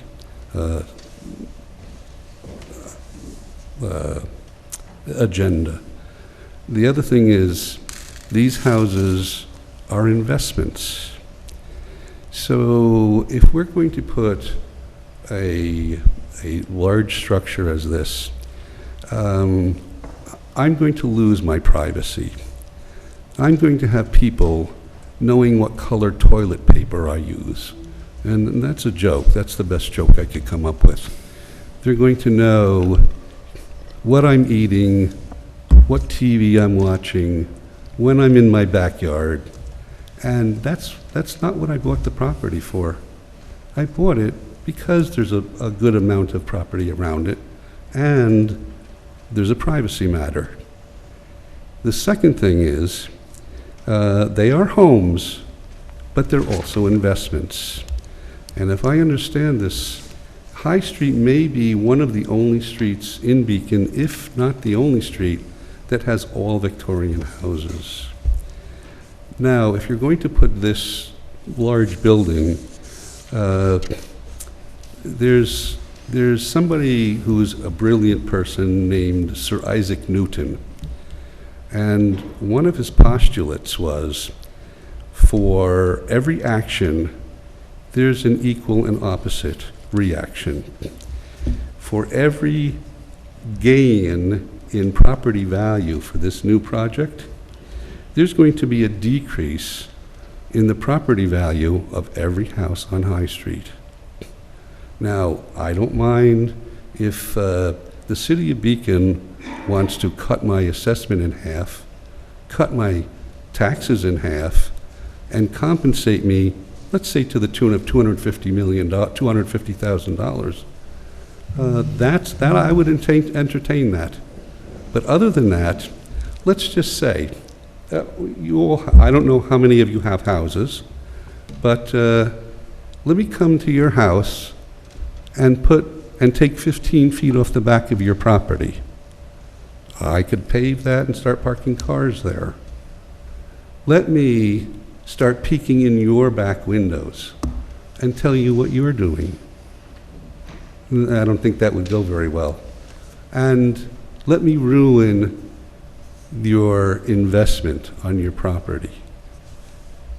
And I don't see anybody smiling about that either. So the three things that are a problem is the preferential surveying that was done, the loss of privacy for the people on High Street, and the loss of investment value. Not just a home, but investment value. And now we're talking money. So I thank you for listening, and I would like each and every one of you to imagine that you owned a house on High Street.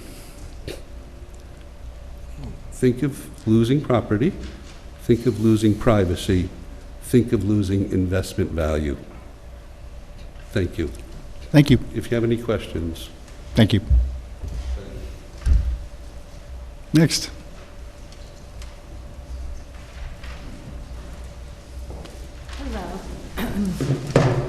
Hi, it's Mary Ellen Case. I live at 9 High Street. Thank you, David. That was sort of reflective of, I think, what a lot of us feel.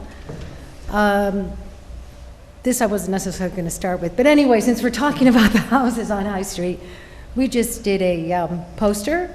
I don't know if you want to show also the little circle.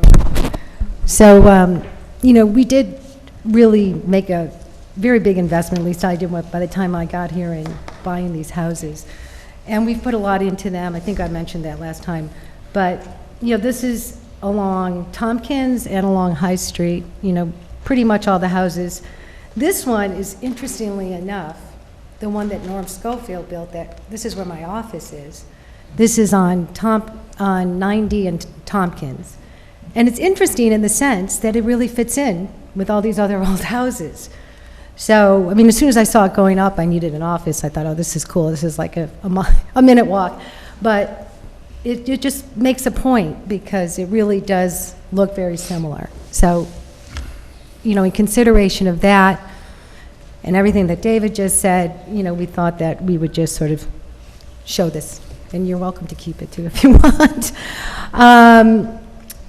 We also consulted with someone who had been a surveyor. I can't say that I'm technical at all or even understand a lot of the details of this, but some of the points that came across that I just want to bring up, for some reason this person felt that the horizontal scale of these drawings were not equivalent to the vertical scale. So they suggested that we confirm that.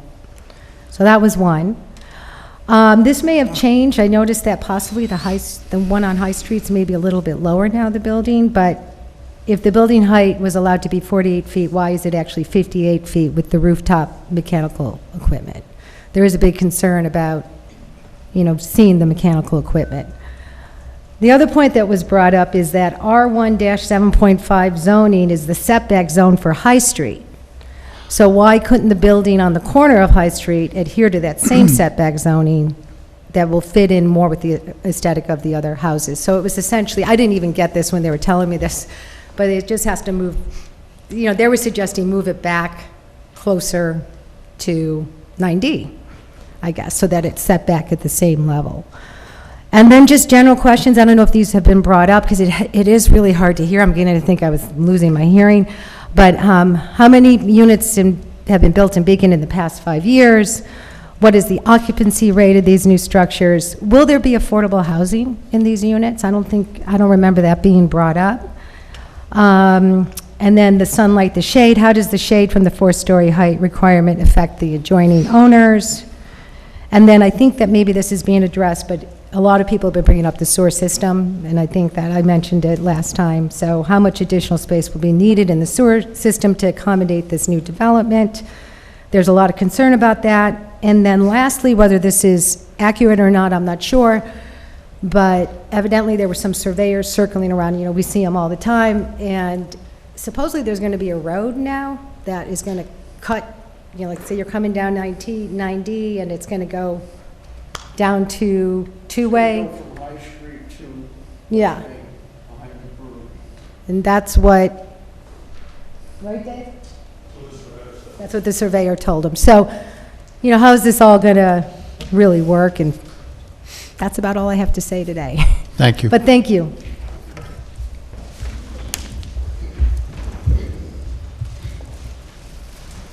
Anyone else?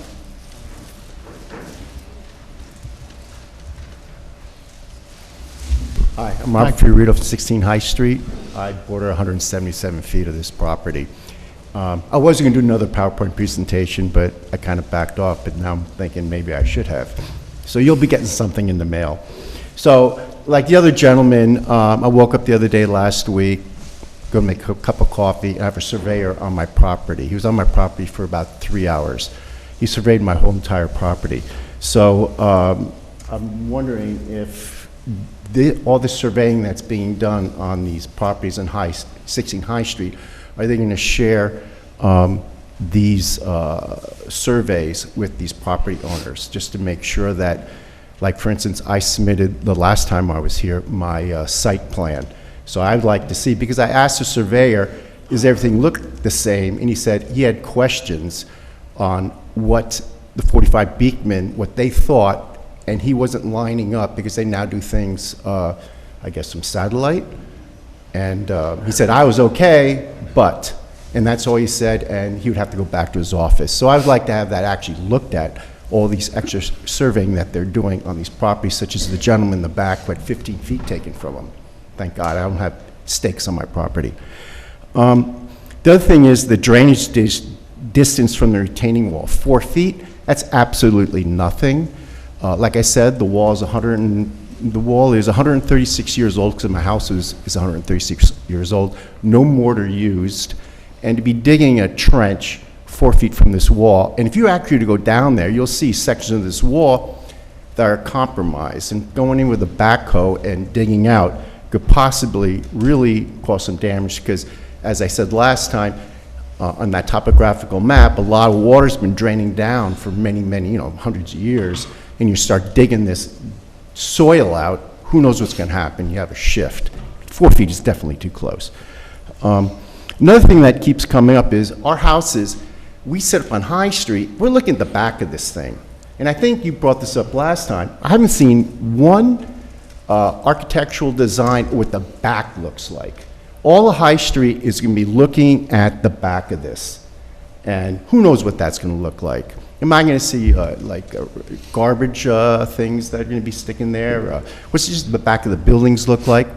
Another thing is the picture they brought up of my house that they used for that retaining wall. It's totally out of scale. I'm 18 feet from the property.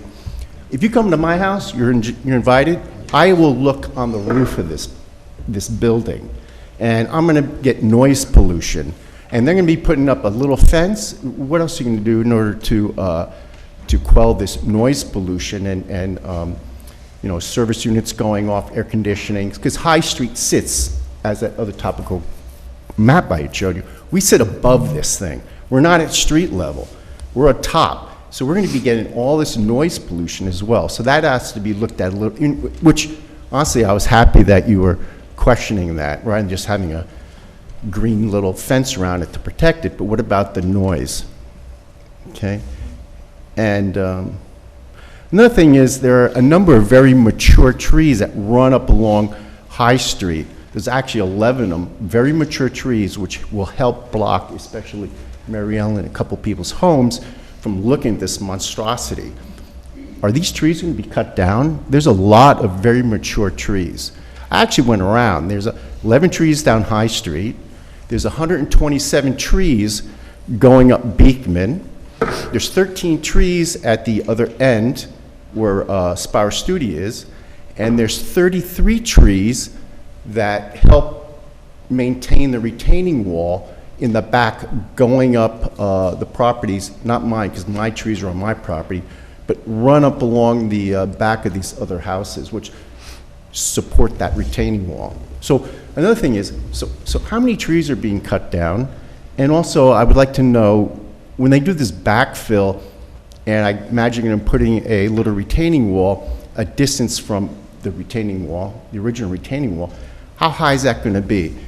Now they're not going to, I assume, not backfill and actually cover this retaining wall. I imagine hopefully they're going to go up about 3 or 4 feet and backfill into the base of the retaining wall. Thank you. Thank you. Next.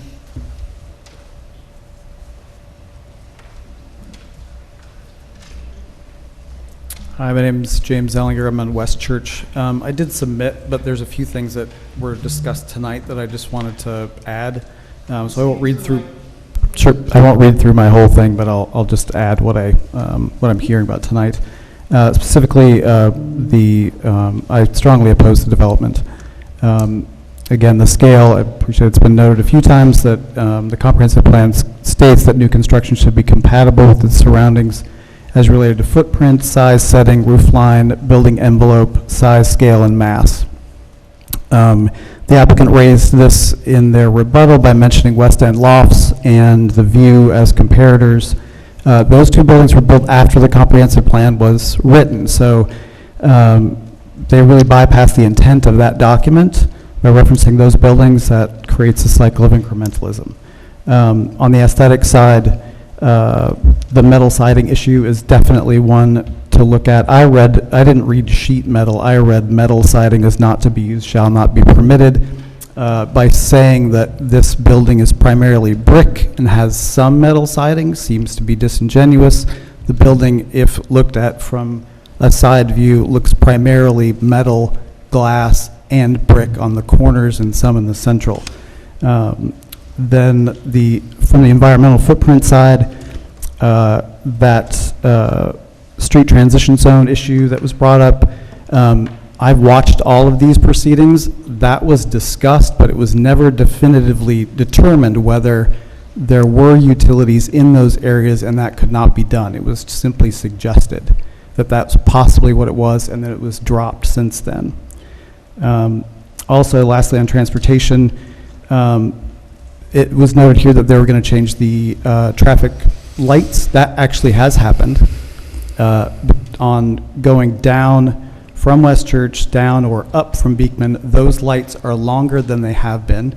That's very recent, within the last couple weeks, which has somehow made the problem worse, because now the people coming up from the train are being stopped for a longer period of time. That the length of cars coming up are getting longer and longer, and cars are bypassing on 9D without interruption.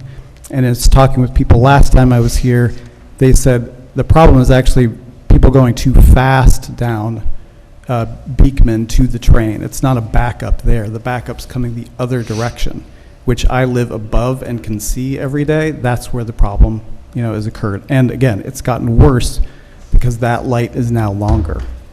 Again, I really urge the planning board to vote no on this project, to have them go back to the drawing board, start over. Thank you. Thank you.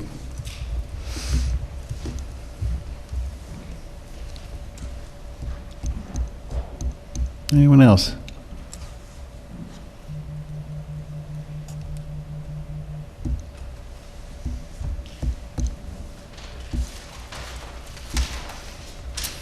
So thank you for the public comments. I know we're certainly going to provide some additional responses to in writing. I think some of the comments we heard tonight we did here at the last meeting, which we worked to address in our supplemental submission. I know we have our traffic report. There's been a few comments to that extent this evening, but a lot of the materials or comments about size and scale, we've identified how we've addressed those throughout the submission and materials, but we'll certainly address these as we would in any submission in a supplemental written response to you. Thank you. Anything else? Not for this evening, Mr. Chairman. Thank you. Good. Are you here for the next one, too? Just to continue the hearing. Yeah, we're going to continue the public hearing. Yeah, that's it. Continue to April. Yeah. Keep it open. Yep. Great. That Thank goes you. without saying, doesn't it? What's that? If we don't close it, that goes without saying. No, just the No, date we have certain. to say it for the record. We have to that do. we're Yeah, Continuing okay. the public Fair hearing enough. until the April. But thank We you. will hold the public hearing open through to next month. Great. Thank you. Thank you. All right, that brings us to item number 2 on our agenda, which is public hearing and continue review of application for site plan approval, mixed-use commercial and residential, 291 Main Street, submitted by Telephone Building Beacon LLC. And so the first order of business here is for us, board, to open the public hearing. I will accept a motion to do so. Motion. Motion by David. Seconded. Second by Len. All in favor? Aye. Aye. Aye.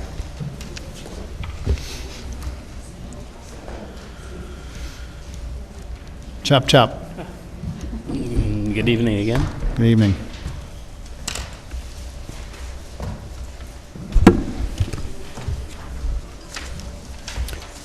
Okay, so this is the telephone building at 291 Main Street. There's commercial on the ground floor of this proposed addition, and then 3 apartments on the upper floors. We submitted updated plans based on the comments that we received last month, and we updated the design based on our discussions at the last meeting. So let me just get to that. Hey, Arya, this one up here looks different from what we have in the package. Yeah, I received the photorealistic renderings Late? recently, but it reflects that design that I these- showed. It's just this one has the better images on it. Is this in the package? Or am I missing something? This one? The drawing is, but those images are not. The photorealistic The images. elevation in the package matches what the current design is, but the renderings do not, right?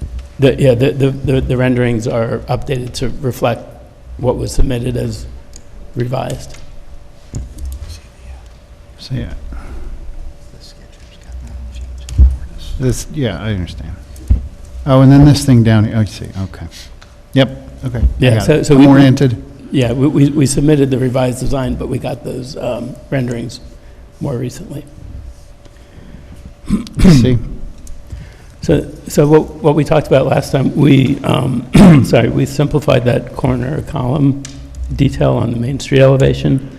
We added that stone detail to the base of that thinner column near the commercial door, And we extended that upper cornice around, so it wraps around the building to where it, becomes the three-story building, further back than the existing telephone building. And then at the back, what we were talking about, I was able to lower that first floor in the back by about 5 feet. So that brought that whole proportion, down and much lower. It's going to transition at the stairs, so they don't need to line up across. So we are keeping the height at Main Street because that carries some of those lines across. So you're saying the rear building became lower by how much? Almost 5 feet. Yeah, we were just keeping it high originally, so we, had that correspondence with Main Street, but it didn't need to follow exactly like that. Can you discuss material? It's hard to tell what materials we're talking about, and I don't see any call-outs.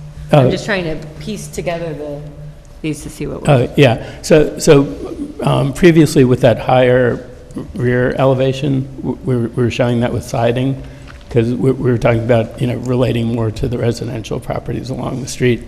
We had some communication from SHPO, who wanted to see a little bit more integration with the Main Street facade. So we changed that to brick, so it's the same material all the way through. We kept the gable roof to, sort of continue that relationship with the residential properties on the street, and it also just sort of, dampens the, if we looked at a flat roof, but it was just sort of fighting with the telephone building. So this kind of reduces the volume of it visually. And then we also used standing seam metal roof to, to work with the brick and not just be like a residential asphalt roof. So so basically we addressed a lot of the things that we talked about at the meeting last week in terms of the building design. So I'm now just registering that, the rear building changed from what looked to be wood siding with brick columns, right, now to, you're saying this entire rear building is brick? Yeah. And that was in response to a comment by SHPO? Yeah, they were asking, they didn't specify how to do it, but they were suggesting to try to keep it more unified with the Main Street facade. And, so we kept the material coming around like that. Yeah. Letter is attached if you want. Yeah, I'm just wondering how, how binding SHPO's recommendations are. Or if they're just that. I don't think it should be so binding on us. Yeah, It's not binding you, it's recommendations. it's good, because I'm not sure I'm in line with the recommendation, but we'll discuss it. Okay. Anything else you wanted to add? No, that's the main, change to the building design that we reviewed last time. Yeah, I got to say just real quickly, no, the gestures you've made at the, again, I keep losing it, at the Main Street facade are an improvement. It just resolves that sort of odd corner with the plinth on top that was just kind of floating there. Can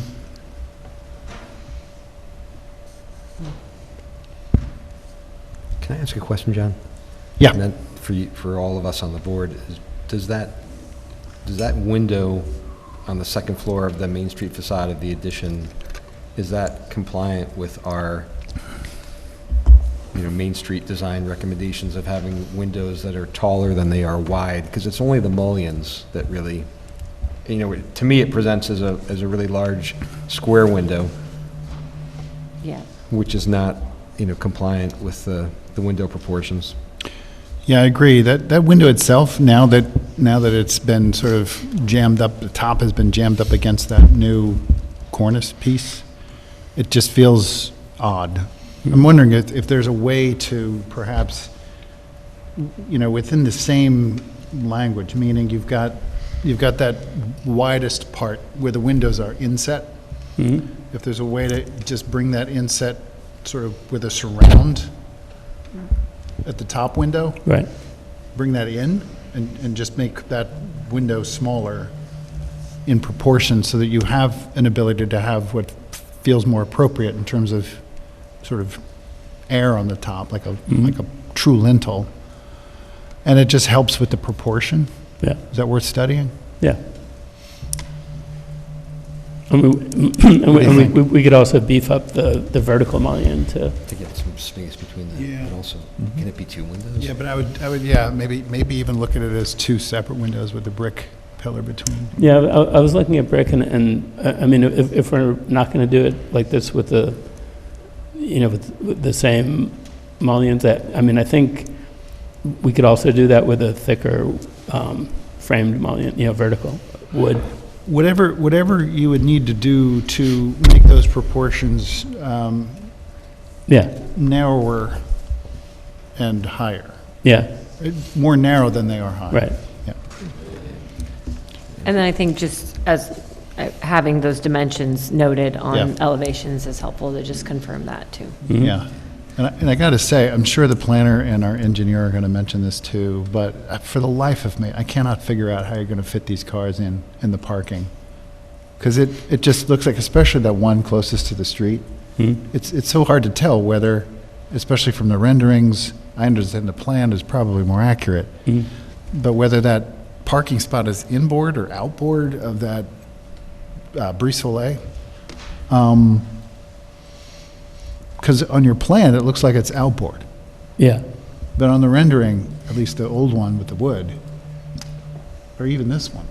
Yeah, this update, I think it's just like the view, but Mike can talk about that a little bit. Yeah, so then we'll look to the plan as more accurate, right? It just space-wise, it does not look like a car's going to fit. But we'll talk about that. So is there anything else just in terms of updates in your presentation before we go to our engineer and planner? I don't know. Mike, you want to talk about the parking? Yeah, okay, we'll let John do that. Yeah. So we'll start with you now then. Yep. Try and speak into the mic. So many of my comments are the same as last month because I think the responses were, details will be provided. So again, mechanical equipment on the roof of this building, I think the response letter said will be provided. The landscaping plan, the response letter had a note saying the landscaping plan had been added to the set and submitted, but revised sheet 7 was not received in the packet I received, so I just wasn't clear on whether we did get that or that was another thing that was intended to be forthcoming. Who was submitted? I see sheet 1, 2, 3, and 4 here. Your cover sheet says Did I miss landscaping plan is sheet 7 of 8. I did Oh, not see. 5 to 8, okay. So he's got sheet 5 to 8 here. Is 7? Yeah, 7 here. is Yeah. in there, but it wasn't in my hard copy set either.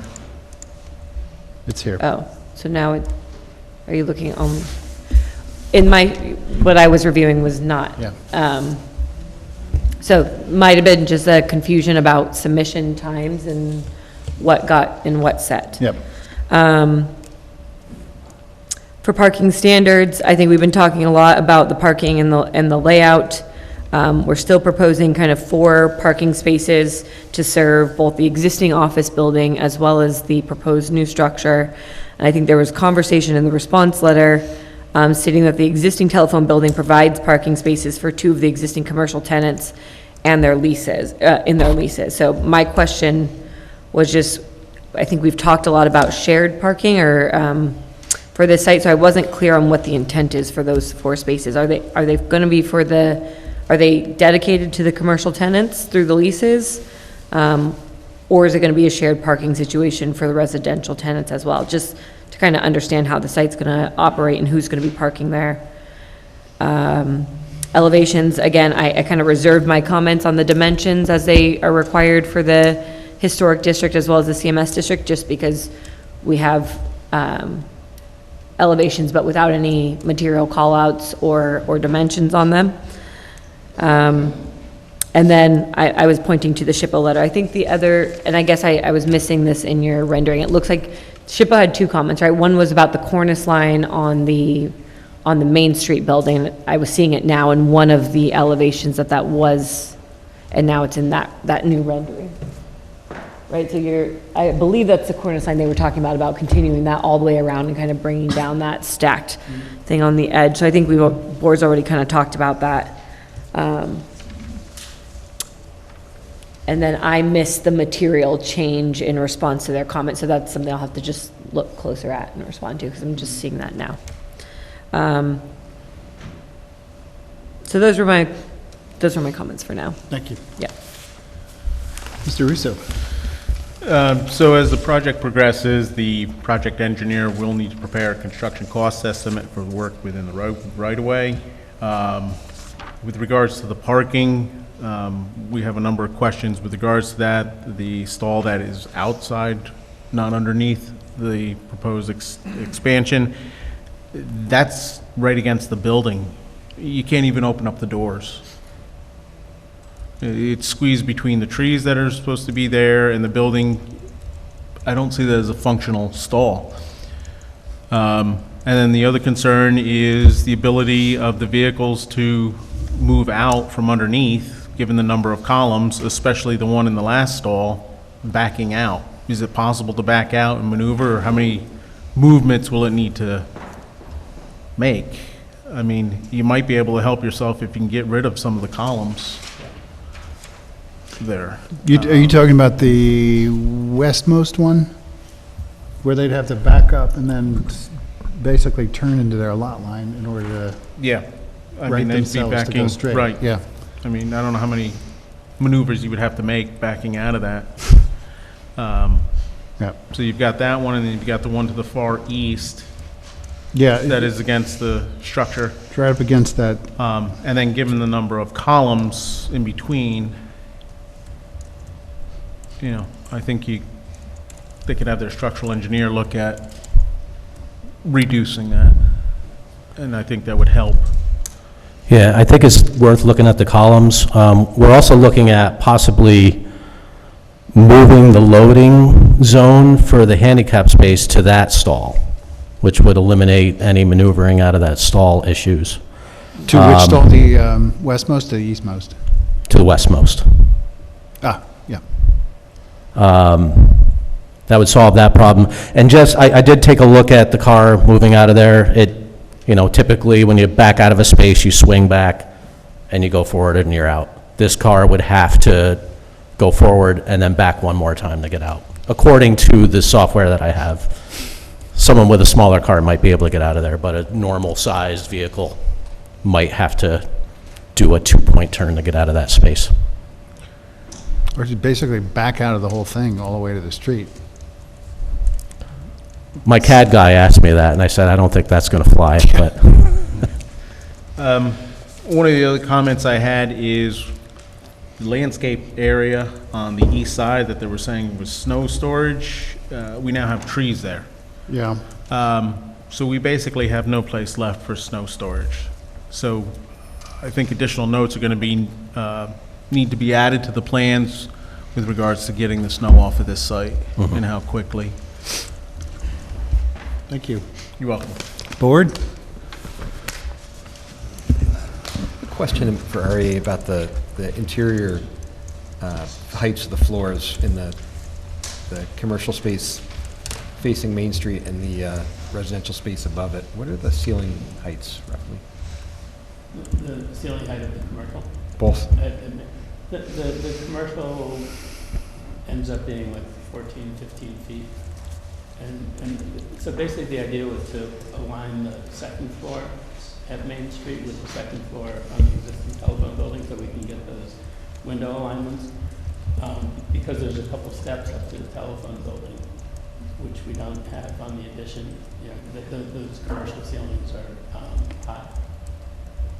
The reason I'm asking is I think from a do no harm perspective to the telephone building, the existing building, I would prefer if that cornice didn't have to butt right up against the bottom of the existing historic cornice. I mean, if there was more, vertical space in between the two, I feel like it would be kind of less of an insult to the existing structure. And that would mean lowering the height of the addition entirely. And it would impact what you're saying is having the windows line up across the second floor, but it's just so crowded. Anything else, board? Yeah, I think one of the solutions, and I've said this, and I don't see any way that this has been solved, or that much effort has been made to solve it. But the way to resolve the main problems with this is to have that Main Street frontage be one story. And until that's done, I don't know how you can not visually harm the way that this building exists on Main Street. Also, the whole site plan, I mean, there's multiple problems with the way this site's being developed. All of them are self-imposed. They're not things that are required for you to have. There's a lot of problems with the way this whole project has been designed and presented, and I'm very skeptical about it unless some major changes are made. I'm concerned with how much is being built onto the Brett Street part of the site. It feels like there's a little bit too much stuffing for the taco there.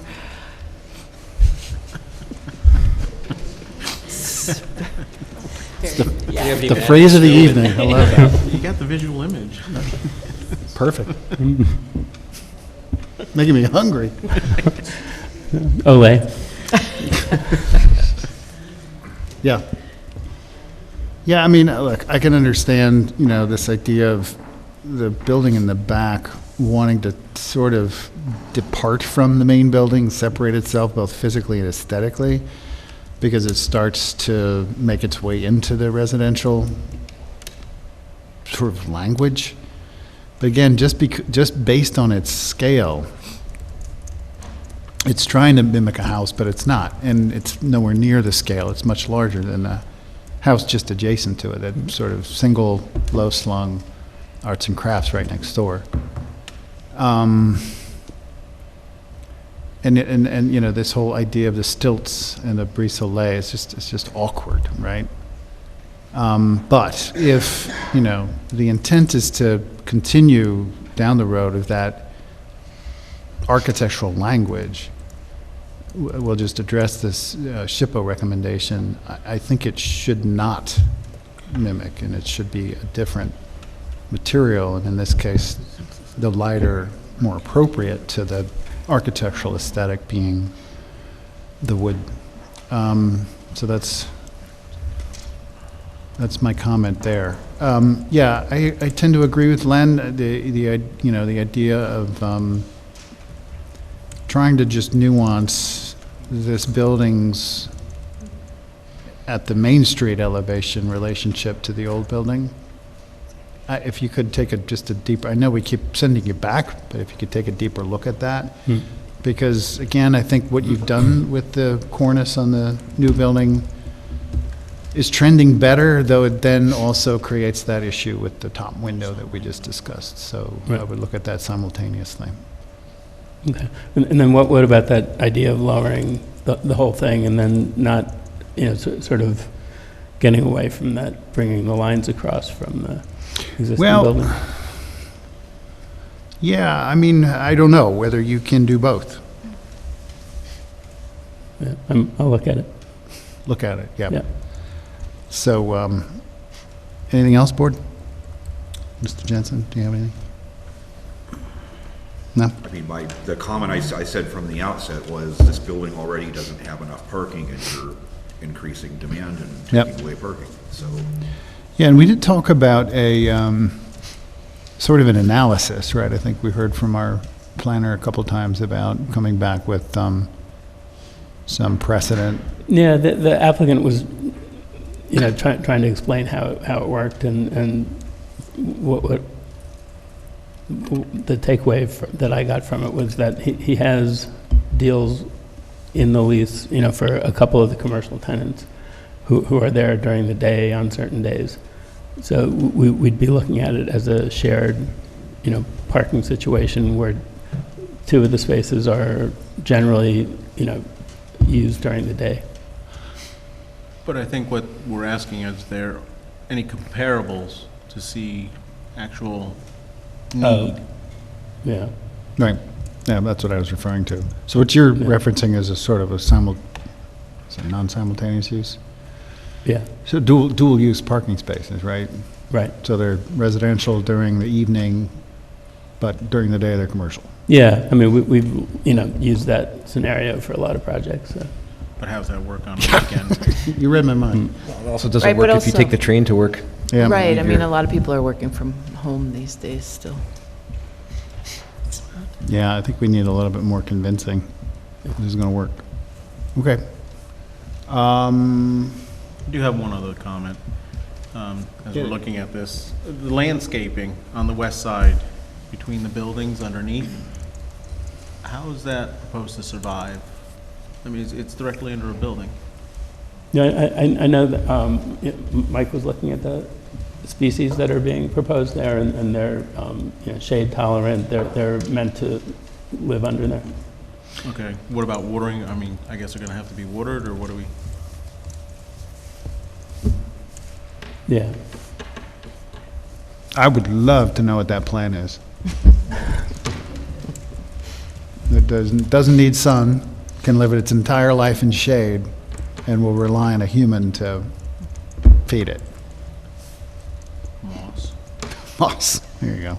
Do you remember the old, before the town crier was renovated, they had put little planters underneath this big overhang on the street that none of these plants ever got any sun, no attention. They were just filled with cigarette butts. It was the worst. And that was one of the nicest things you did was get rid of those planters. Because if they don't work, they...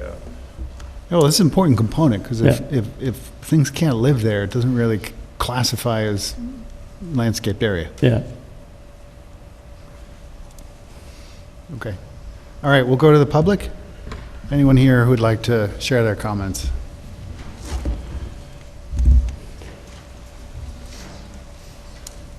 Name and address, please, and as best you can, right into the microphone. 7 South Bread Street. Sorry? 7 South Bread Street, Patricia. I'm the neighbor. Yeah, I'm sorry, what's your name? Patricia Shuska. Shuska. And it's 7 South Bread Street, my address. So I don't even know where to start. I'm so shocked by what's happening here. I knew the previous owner, Deborah, who renovated this building, I was basically, she did this fantastic job, and I hope she doesn't know what's going on. That's my secret hope, that she does not know. But beside that, I moved from Brooklyn about 8 years ago to avoid co-op with the wall view from my living room and my kitchen. And this is exactly what I'm going to get. The 3 windows on that side are my living room. I slightly see the sky, because I can see it on one side of the telephone building and, of course, the street. With this new construction, I won't see any light, no sky, and, of course, the privacy, forget about that. Because looking at the plan, people will go, the windows on my side will be living room windows and the kitchen windows, exactly what I have on my side. There are other issues which affect my property, and one of them is the car wash, the gigantic roof on the car wash during storms. The water goes straight to my property. And I'm getting so much water that every time my basement is flooded. With this new roof, I'm going to get additional amount of water. And of course, now it's going to be asphalt. That water is not going to go anywhere. So I don't know how they will solve that problem. But that's definitely a big problem with additional roof. Now, the parking on our street is impossible. I have constantly people parking in front of my gate, where sometimes, even when my car is parked inside, people just feel like, let's park. And I have to call the police to come and remove the car. It happened once. Many times I will just go to Ama restaurant and ask who is the person who parked in front of my building, my driveway, and of course, most of the time I can find people, but they have basically said, where do you want me to park my car? There is no room. Now, I specifically looked today, day before yesterday, how many cars are parked in the parking of the building, telephone building. It's between 3 and 4. So it's not 2, it's usually 3 or 4. If you're going to have 3 additional apartments, 4 plus, I don't know how you're going to fit these cars. Our street is very popular because there is, of course, 2 restaurants. There is that little deli when people love coming for the coffee and their sandwich in the morning and lunch. So it's very busy in the morning, midday, and of course with the restaurant in the evening. So it's constantly, basically, if you have a guest, I don't know where they're going to park the car. It's getting more and more crowded. So the parking is going to be a huge issue, not only for the tenants of the new renters or whoever they're going to be, and the commercial tenants. I have no idea where they're going to be parking their car, and I definitely don't want them parking in front of my driveway.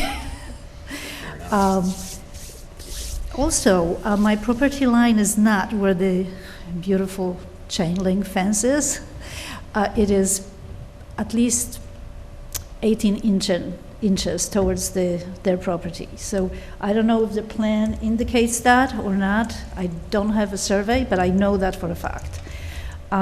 So I think they were planning on having some bushes or some vegetation along the fence. I don't think that's going to happen. Then during the day right now, because the people are parked, I guess maybe up to 4 or 5 p.m. and then they go home. But sometimes, especially younger kids, come at night with the headlights straight into my living room. I can't imagine what's going to happen when these cars are going to be trying to get under the stilts of the house to park the cars.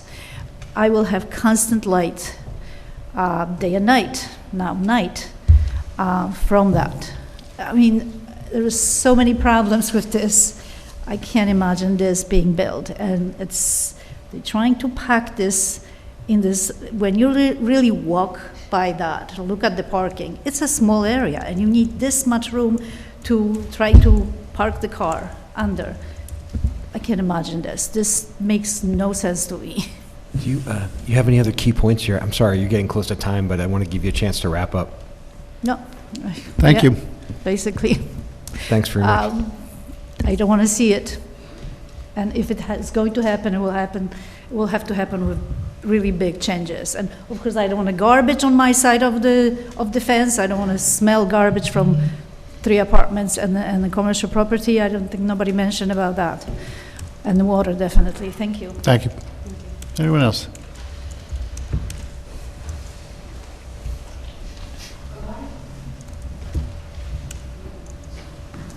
Teresa Kraft.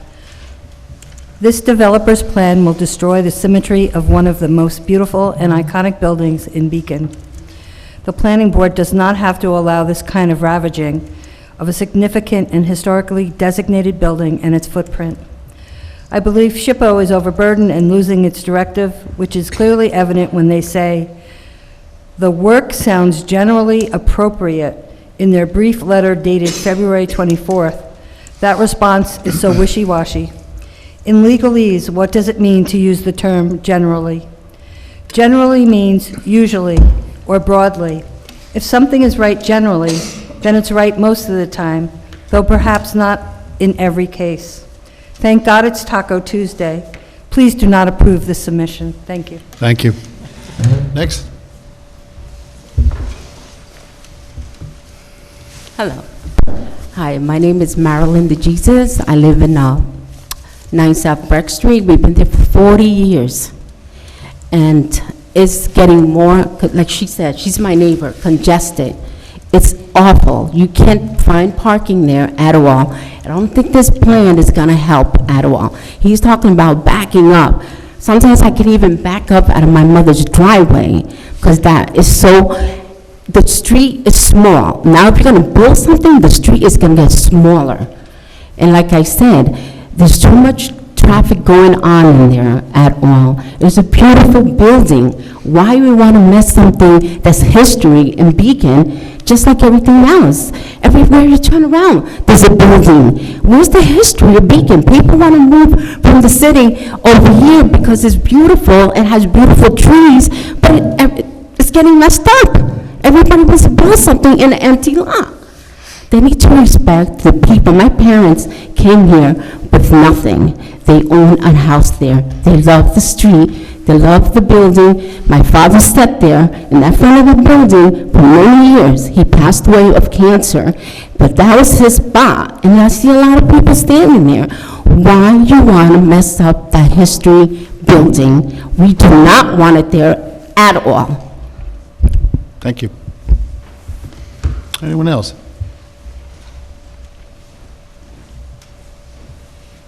My name is Iris Quintana. I'm owner of 10 South Brett Street and trustee of 12 DeWin Street. I've lived here for over 50 years, and I own that house at 10 South Brett for the last 27. I chose to live here because I love the community and I grew up here, so I know what the old Beacon looks like. I've gone with the changes, and you know, some of them have been really, really nice, I have to say, but our street is getting crowded. I have a son and a husband, and I have to often, my son has to park elsewhere. He can't even park in his house. So I do pay somebody else for a parking for my son. Isn't that ridiculous that I have to do that? But during the day, I work from home as well, and you know, there's a lot of traffic there. During the weekend, again, a lot of traffic. You know, with this building being there, it's just gonna take up our spots that I can't invite anybody over. For what? You have to park at my mom's. You know, my mom's is like 3 or 4 blocks up. So let's park there and walk down, you know? And that's what we happened to do that if I wanna have an event in my house. I would just consider for the planning board not to approve this in such a little spot. If people want to, you know, do these type of things, they should look for a spot primarily when they first look for a spot to see that it does fit. And leave this one. I knew the previous owner to the building, and she did immaculate work herself, bringing this building to what it is today. It's a beautiful building. Don't mess it up having other things built in it. Thank you. Thank you. Anyone else?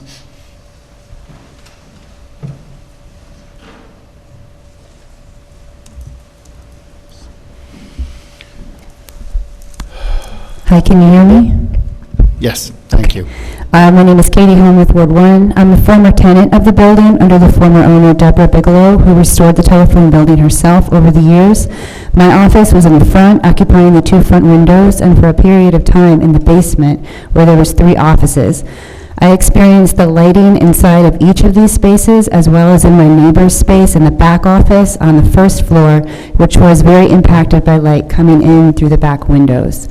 I was a tenant under Also, under the current owner, Shadi Twal, when he took over the building, during the time of his ownership, the telephone building, as well as 9 other buildings on Main Street, were designated historic by Mayor Lee Kyriakou administration. At the time, most building owners objected to the designation, including this owner of the telephone building and Max's on Main. The historic designation can make remodeling efforts difficult and costly. At the time, the City Council was creating ways, it seemed, to preserve the traditional look of Beacon on Main Street, as well as create mechanisms to control what was proposed to be built.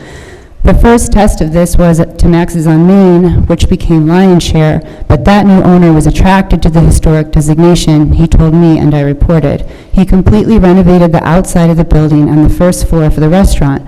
He liked the historic feel. He didn't mind it was historic. The telephone building that former owner Deborah restored was her treasure. She was delighted that the building was being considered to be designated historic. She sold the building after she completed her final restoration work, which was color matching and repainting the cornice, as well as applying the gold leaf to each of the letters of the telephone building at the top in the cornice. She would bring color samples back and ask me my opinion, even though I could not tell a big difference between the shades of cream, she could. She was mindful of all of her neighbors. She would not put the spotlight on the back of the building to illuminate the parking lot if it shone too brightly into her residential neighbor's house. For the driveway, she kept it gravel so that it could absorb as much water as possible. If that changes, the water collection will be different. I am surprised that this second test of what seems to be a historic building is happening with the owner. I anticipated a debate between neighboring buildings, like with the Howland Cultural Center years ago, when the building next to them wanted to build 7 apartments onto the rear of that building. But doing so would have blocked the light shining into the Howland Cultural Center. The light was part of the architectural design of that building. That debate resulted in the building not pursuing the apartment build-out. The owners later tried selling the building after they could not build the apartments. The realtors at the time told prospective new buyers that they could build these additional apartments, even though we all watched this get shut down. Telling prospective clients that they could build apartments seemed irresponsible. The proposed front building of this is out of character from the telephone building. I do not understand why anyone would approve of this design that is touching a historically designated building. I ask then why the building was designated historic at all if few of the characteristics of this second building would follow those styles. The combination of the house-like design in the back that looks like a beach house reminds me of a development called Neighborhood Launch in Columbus, Ohio, that uses 4 or so architectural styles. Modern like this, townhousey like the telephone building, colonial, and like the beach house in another style. The difference is the projects, those styles are spread out across many blocks of Columbus, not squished into one tiny parking lot. Speaking of the parking, if cars are to go under the beach house, this will be a tight turn. I've parked in there and it will be tight. I also submitted pictures to you all and it's in that packet. The board asked for the pictures of how the snow would be plowed. I took them and I submitted them for your review. It's currently being pushed into the neighboring car wash building and along the back fence of the house behind the property. The beach house will block the back of the telephone building. Despite the height being lowered 5 feet, here in the revised plans, the house will block the windows on the back of the building, which obstructs the light going into the back office, which is crucial to the ambiance of that office. The 2 basement offices also rely on light, just looking out at something that is not a building or wheels of cars. I agree with all of the comments the board members have made at this point at the past 2 meetings of this project. These 2 proposed buildings are out of place. There is no, quote, reducing the volume of it with 2-foot reduction or 5-foot reduction here and there and a shaving of a cornice there. The buildings themselves are the volume. To quote the board member Len 2 meetings ago, a design would need to, quote, complement the building, not degrade it. If the 2 buildings are to be there, if at all. Thank you. Thank you. Anyone else?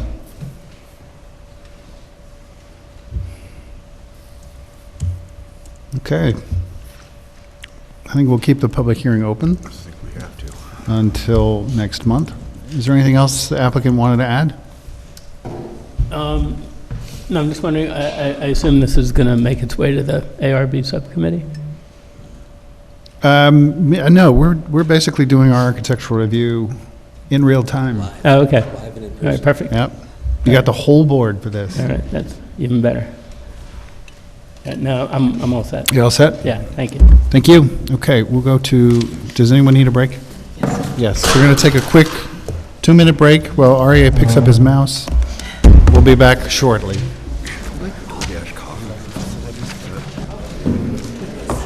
We are going to resume our regular meeting with item 3 on the agenda. We're cooking with gas.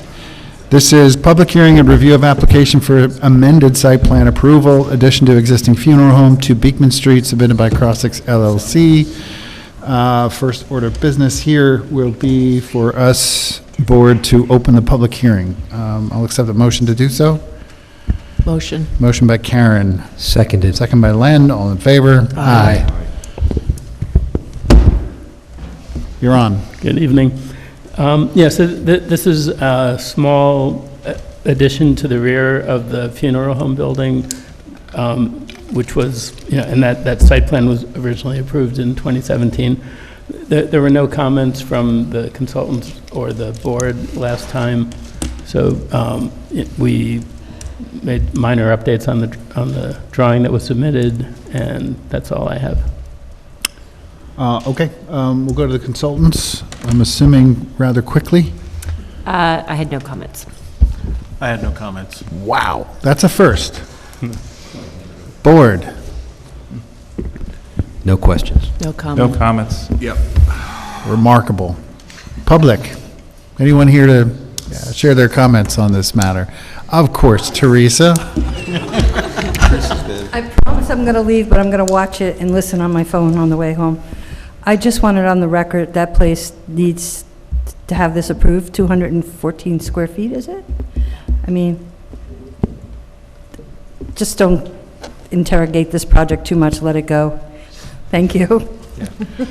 That's rich coming for you, Teresa. Wow, Yeah, thank it's been you. a long one, thank you. Appreciate it. And Anyone else?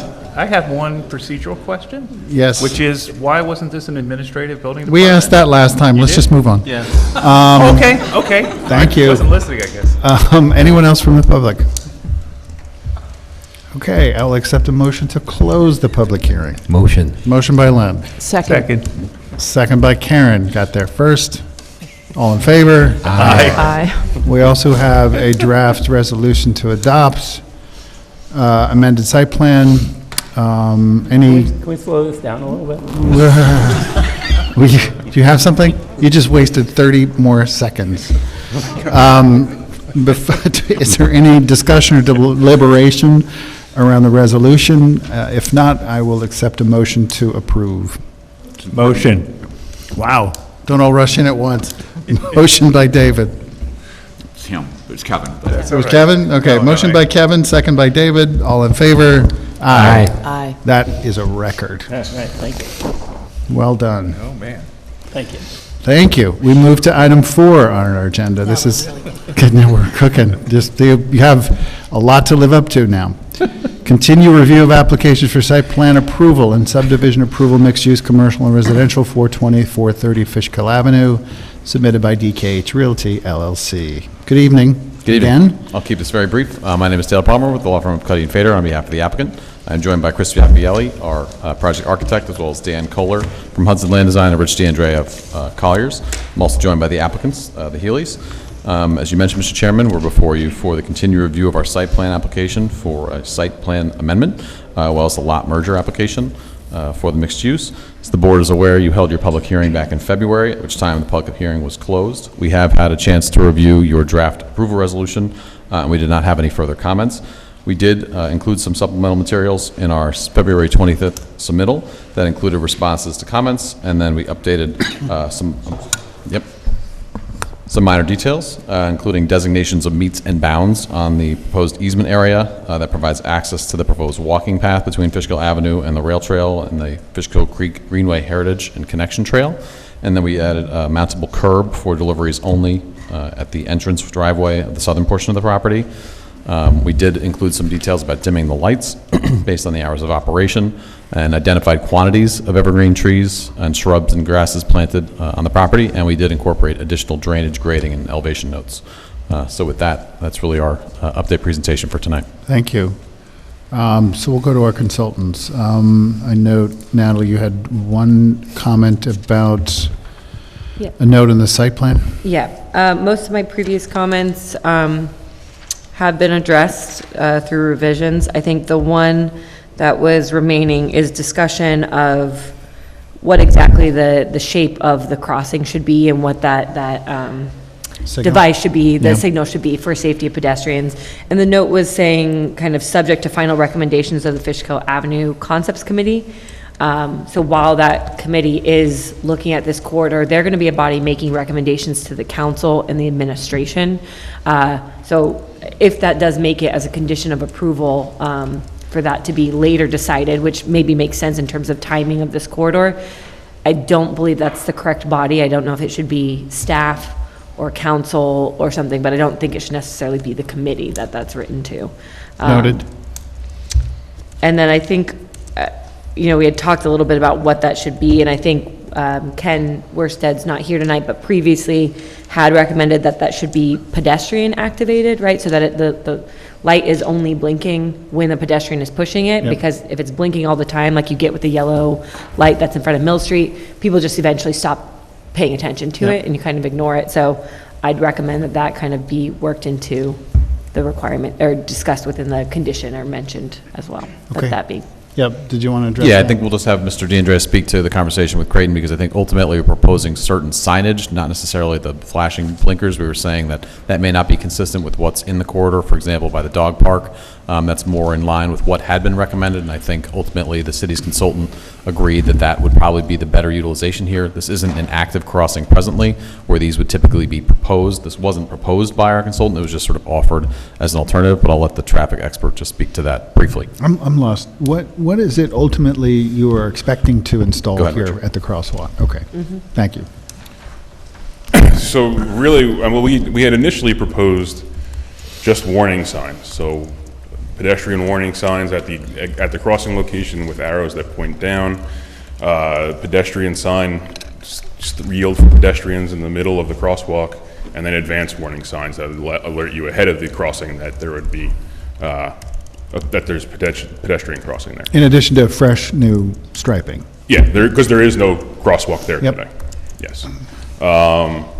Then we had considered maybe doing the consistently blinking signs, but I think there was some pushback on that and the Yep. blinking there. Reality is that the next level, the RRFB, the rectangular rapid flashing beacon that we talked about that are push button activated, those really are meant to be installed in locations where there's a clear need. And guidance doesn't want you to put it in locations that it's not really identified that there's a need, there's an accident history, there's a significant number of pedestrians, because over time, the more places that we install these things, the more they don't get obeyed, is really the idea, by drivers. So, I mean, I think in the future, if this does become the crossing location that people are going to go down to the trail or something like that, then maybe there is a need at this location. But in the immediate future, I don't know that that's the case. The other thing to kind of consider here is you're actually at an intersection location. So technically, based on just DOT or MUTCD guidance, we don't actually need any pedestrian signage at all. But we are recommending that we put in the standard signage because it is a new crossing location. So nothing consistently flashing. I think we all agree that that's not appropriate. You're recommending that it be static, not flash, not pedestrian activated. Just standard like signs. Yeah. And I think I think we had talked about that, and Ken had mentioned that too. I'm not saying that the flashing beacons is warranted now, but again, that's why I was thinking it would be more of condition, because there is a proposal for a connection, right? You're proposing some kind of connection easement to a rail trail, should that ever occur, right? And you're acknowledging that there may be more pedestrian activity on this side of the future by the banked sidewalk space and potential future recommendations. So at some point in the future, this may be a more significant crossing. So I guess that was, I don't know if that's possible, but that was kind of the recommendation. To condition the... Right, so based on a call with the traffic engineer, with Ken Wilson from Creighton Manning earlier today, his recommendation was to use signage at this time that was consistent with the signage that exists further down the street. I think it was at the dog park, Yep. further down Fishkill Avenue. Blackbird, That would be the best Just hang on. signage to include now. And because we don't know if or when, I mean, hopefully there are recommendations and there's an implementation of a streetscape, plan for the Fishkill Avenue at some time in the near future. We don't know if that's going to be a year from now, 5 years from now, 10 years from now. So the thought was, because that is unknown at this time, let's have the applicant install the signage that's appropriate today. Yeah, that makes sense. I'll tell you flat out, though, no one stops for those signs or striping. I live on 9D. I cross it every day with my dog. No one ever stops for pedestrian at signs and just striping. The lights, they have the lighted crossing up by Sergeant School, You know, which you is gotta- obviously... You've got to try to use those crosswalks like you're trying to drive in New York City. Just boom, just go out there. Like, they Yeah, can I mean, stop. They're not stopping on their own. No, but that's like, that's kind of taking your life in your hands. I don't think we can solve the world's problems here. No, but I'm just saying, if this is going to be, like, with the rail trail, a coffee house, I would say, I'm kind of a little confused, because was there ever an offer to do it with consistently flashing lights? Then why not pedestrian activated? What's the... The issue with the pedestrian activated versus the consistently flashing is the posts that they put on and the amount of equipment that goes with the pedestrian activated, right? The cost and the requirements that you need to install those versus the consistently flashing is significantly more. And then the other concern that we had was that if there are recommendations from the committee that say we're going to put a sidewalk in on the site side of the street in the future, now if we install the beacon now, is it in the wrong location in the future, and does that have to now be moved? These are on concrete bases, they're on... I understand that, and but I'll say one last thing about having serviced my car at what used to be Freedom Ford a million times and walked back from dropping it off. Getting across Fishkill Avenue is about 10 times worse than getting across Route 9D. It's like running across a 2-lane highway compared to running across a boulevard, so it's just... Lived here 30 years, plenty of personal experience. It's not easy to get across those roads as a pedestrian. Fishkill Avenue, it's not friendly to pedestrians, period. But I share the sentiment about people not stopping. I think, to be honest, I think under the circumstances, what's being proposed is probably the best Yeah, balance of... I mean, it's more than nothing, which is there now, right? So, did you have something? the only thing I was going to say is I think maybe as the committee's recommendations get put into implementation, maybe it does become more pedestrian-friendly, traffic slows down along that corridor as things get redeveloped, that maybe, things change. But I understand where you're coming from right now, the way that corridor is today.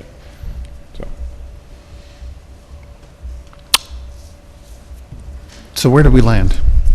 We're gonna move ahead with the understanding that the static signage installation, along with the striping, et cetera, as you described it, is what you're going to install. Yeah? Mm-hmm. Okay. All right. Where were we? It's getting late. And can we reserve in the future that if a pedestrian-activated signal is necessary, that they can install it in the future? And what's the future, though? I mean, When's the future, and How does this What's tie the to what criteria they're for proposing to do necessary? with the property Well, if you're anyway? still there operating, if the Dunkin' Donuts site is still operating, hypothetically speaking, in 7 years, and the trail is operating, and you have 20 people crossing the street, every hour, maybe then we need a pedestrian-activated signal. Right. And maybe then Dunkin' Donuts or whomever, the owner of the lot, could install the Understood that there's pedestrian, that so that comment. their customers could be safe crossing the street to get to Dunkin' Donuts. And I'd like to add something to what Karen said, which is that the old Dunkin' Donuts, which was on the opposite side of the street, was much more accessible because the sidewalk is on that side. And that's quite literally what the Fishkill Avenue Committee is working And towards. so is- you had, there was a lot of foot traffic to that location but they didn't have to cross the road at that point. But as it stands today, there is no Fishkill Greenway Trail in that corridor. There's just But the even rail the trail. I think we even the coffee house appreciate by that. itself is going to cause enough pedestrian Understood. And that access. committee is also working towards things like stairwells and access points and other things that they themselves will be implementing throughout the corridor. So those kind of considerations will come through the process. And again, we're proposing what both traffic consultants have recommended for the corridor. So I appreciate what you're suggesting, and we are still working to implement certain sidewalk improvements or other, measures there to try and reflect when that committee gets to that stage. So when are you going to make the walking path for the future rail trail? When is that happening? We're putting that in the site plan. That's part of the improvement has to happen. So can we have an improvement of a pedestrian-activated signal in the site plan when that trail access is built? Again, we don't know that will be utilized for those purposes. It is a green space. It has benches. It's utilized for more than just a connection. It's offered as a potential future connection because of the potential, not because it will happen. So we've incorporated that into the site plan. So it will be built out, but it is also acting as a green space on the site. So it's not just a connection point. It's also a green space. It has other utilization on the plan, so that's why that's being built out. I understand that. I understand that clearly. I'm asking, why can't, in addition to that potential future trail build, also include a potential future pedestrian-activated crossing signal? Typically, that would require something like a bond that could be we don't know the term of that bond. We don't know the extent of when something like that would ever, or if ever, it would be improved. So there would need to be some type of limitation on the extent of how long that is, because essentially it's just putting money in a pot that may never be utilized. So that's the purpose of why we're installing what's necessary at that location, which is the static signage, which is consistent with the corridor. So that's why we're proposing, and why our consultants and your consultant agreed that that's what should be implemented here. The comments are not taken, they're just this is what's proposed, because that's what's the traffic consultants are reviewing as the safe, effective mechanism, and because this is the condition today, not what could be. And while we all hope that will be the case for the rail trail, it may never be. So it's really the bonding and the unknown about when that could ever be installed. So we're planning for it by adding that location, but it may never come to be, so it may serve only a purpose as a green space.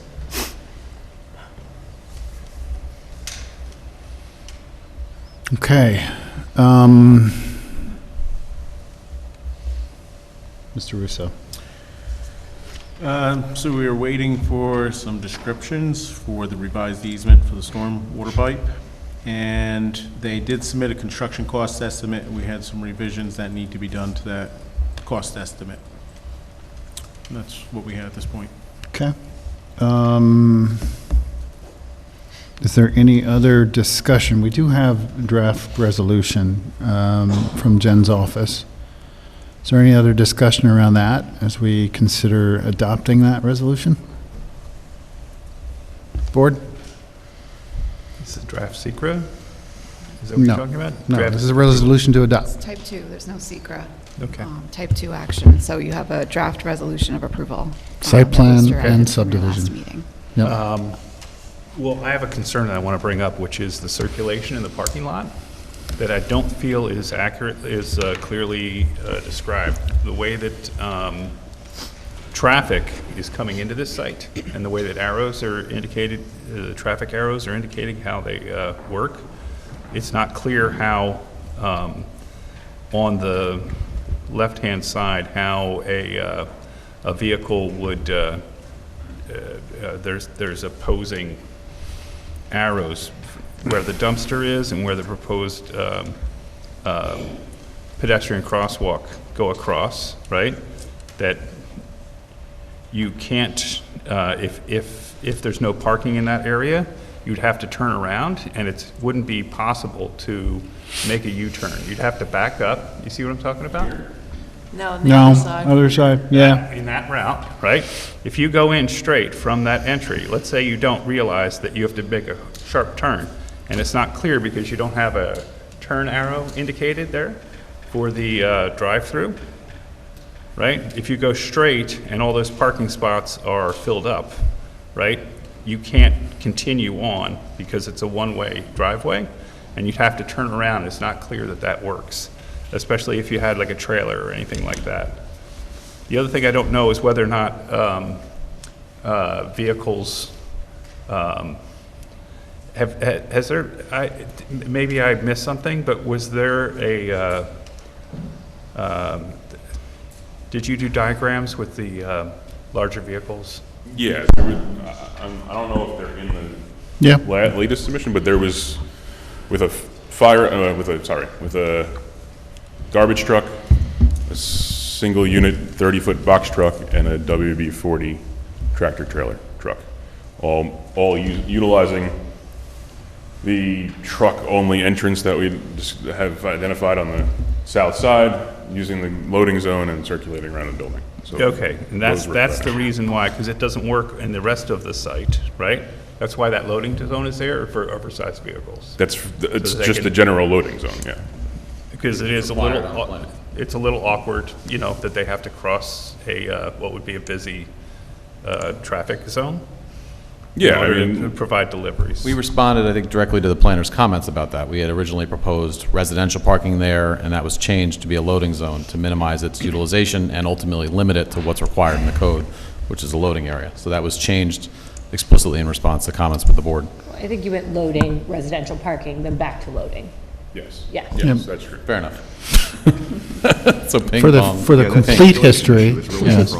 I just don't Yeah, want it to say that I told you to push it in the first place. Fair enough. Yeah. Well, yeah, One at a no, time. but if you've got big vehicles parked there and you're driving a small car, like, yeah. I think it's a valid issue of that one lane for how do you get out of that lane if it's all full and you're driving in? Yeah, I mean, it's not a completely uncommon situation. I mean, the only thing that I could say that, if that's a major concern of the board, that we could do is make the drive aisle that's nearest the building one way and the other one the one way, so that it's all one-way circulation, but that means basically every vehicle that comes into here has to go around through that back area. Yeah, although if you think about it, if the parking lot's like half empty, people are just gonna cut through empty parking spots and it'll be like good absolutely. enough. So maybe that's a better idea. But that's not the condition that's a problem. It's a problem when the parking's all filled. Well, You know what I'm right. saying? No, but if they, so Yeah. in other words, if they, so that it's not going both ways and the lead up to that one-way, right. And also, do you have signage indicating where you go for the drive-through? Do we have signage for the drive? Like indicating drive-through this way. Right.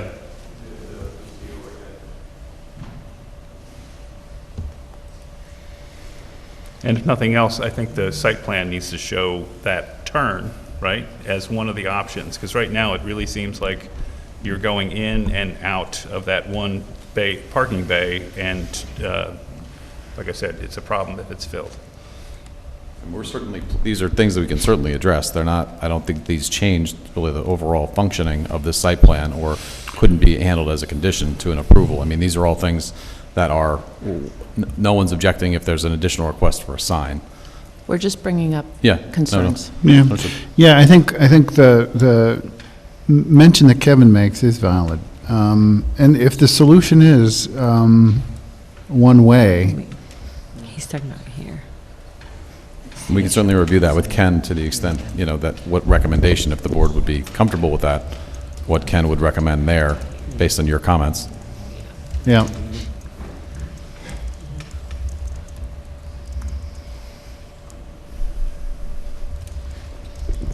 What John was just saying, that if on the northernmost drive aisle, the one that you're having the issue with, right, if someone comes down, if there was just a no enter sign there, somebody coming into that driveway would be able, I mean, you'd have to do this well with signage, would be able to enter just this first, like this would be the loop, right? They wouldn't have to do the full. Correct. They wouldn't have to do the full drive-through loop. Yeah. They would just do this smaller loop. Are you indicating this? Just, Yes. they would just do this, right? It's not like every car would have to go that whole Yeah, thing. that seems It would like, just be that there. seems like, No, and you It can seems make it like all an- one way, I mean, yeah. Yeah. It seems like a very elegant solution. think To we put have a a problem. positive spin on things. I'm sorry? I don't think we have a problem with that. Yeah. And then the signage for the drive-through? Yeah. It seems like it's- Where are you going to put it? It seems like it'd be wise to address it before we, proceed. What are you suggesting, Kevin, that they come back next month? Or that we condition this, which I think is preferable? Yeah, I think these are conditions that you would typically see in your engineer's Yeah. memos and planner's memos as site plan amendments. to Right, be and made. signage is typically also handled through sign permit applications, so Yep. So, do you have enough to create conditions to our draft? I do. I have 3 changes to the resolution. One, to reference that the note on the plans referenced in Natalie's memo should reflect that the applicant shall install the static pedestrian warning signage that's consistent with the signage that currently exists at the dog park on Fishkill Avenue to the west of the property. Yep. Second, that the site plan shall be revised to convert the northern drive aisle to a one-way condition. And I haven't quite figured out traveling towards Fishkill Avenue, and I can Right. find a better way to describe that. Exiting the site, or yeah, I don't know. Exiting the site, yeah. And then also that the site plan shall be revised to include the drive-through signage, Yep. directing motorists coming into the lot where to go for the drive-through. I would say you may want to move the do not enter signs up, all right? So where you have them on the eastern portion of that northern drive aisle. You'd want to, dumpster. you'd want to move them up. Yeah, they would, Yep. we would have to do some modifications with the one-way do not enter signage for the one-way circulation, yes. Okay. Because even the drive aisle nearest the building would have to be one-way. Right. Yeah. Heading towards the back of the site. Yes. Both would be one-way. Yes, Yeah. both would have to be one-way. Yep. Okay. So you'll use crafty lawyerly language for that. Yes. Yes, I'll put my crafty hat on. Okay. I trust you. And then the third, did we cover the third one? Yeah, the signage. The signage. To direct motorists entering the site to the drive-through. Okay. So with that, this is so much fun. I will accept a motion to adopt this resolution with the 3 amendments as described. Are you getting ready to make a motion? Motion. Motion by Karen. Second. Second by David. All in favor? Aye. Aye. Aye. Nay. Thank you. Who's nay? Kevin? Okay. For what reason, Kevin? I would suggest you I'd- state it. I'd prefer to have a more complete presentation of the concerns about site circulation. Okay. Noted. thank you very much. Thank you. Next item on the agenda.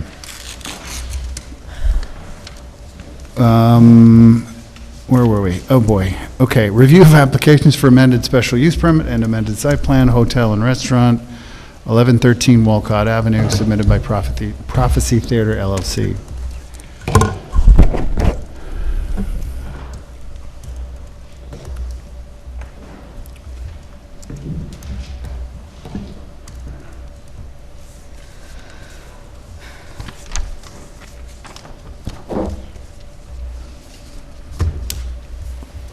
Good evening.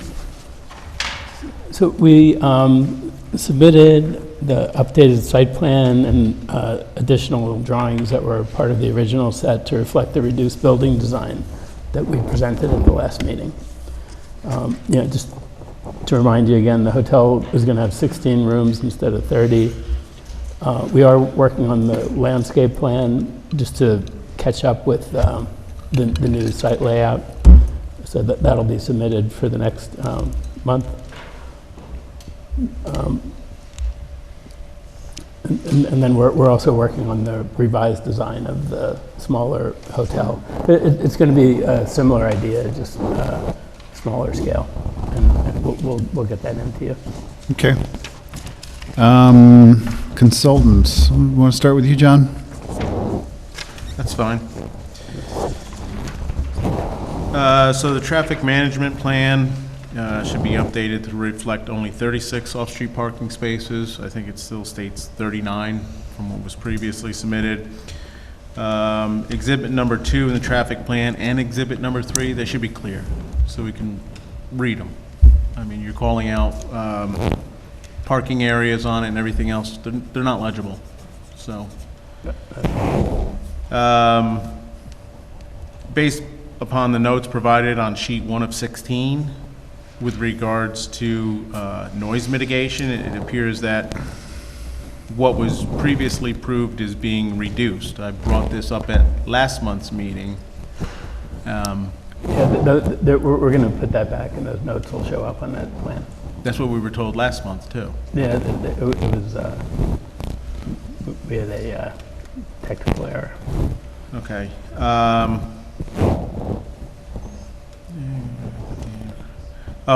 And then I'm still recommending post-monitoring of traffic and parking management. Very good. Natalie? Yep, limited comments. Again, so complete site plan set, I think is my comment, and I'll have to check. Sometimes I guess what I get sent and then what eventually maybe gets added to the website later. But I was still missing 4 and 7? Yeah, sheets 4, so it's just not a complete set, so I just didn't know if I was missing information on those sheets. It says 1 through 16, or sheet number of 16, right? But I didn't see 4, 7, or 16? No, 16 was there. Was that supposed to be the WZTC-1? Yeah. Okay, okay. I didn't see where it said that was number 16, but I could assume that. Again, just kind of notes on sheet 1 of 16 with the same thing that John mentioned about the parking, is that you still have the old parking number there, noting 36, noting 39, so that should say 36. And I think this kind of goes along with the proposed noise mitigation, is the proposed like hours of operation. So I just saw some conflicting information. I think hours of operation listed in note 3 on sheet 1 of 16 did not match hours of operation indicated in the EAF. So I think one was saying kind of 8 to 11, another one was saying 7 to 9 or 7 to 10:30. So we're just trying to figure out, I think we're just trying to get a clear, like, what's the proposed hours of operation? What's the proposed noise mitigation that's going forward? And then I think once that's clear, we can better discuss. And then I noted the forthcoming updated parking assessment. Yep, we'll give you those. You're talking about the parking observation? Yeah, parking observations, and then I think the updated analysis, right? We're both forthcoming. Well, the updated analysis I was talking about was post-monitoring after everything was in. But as far as an updated analysis for seeker, I think we'd like to see a table or chart comparison of what was previously proved to now. For parking requirements, you mean? Well, for everything, Yeah. all thresholds. Yeah.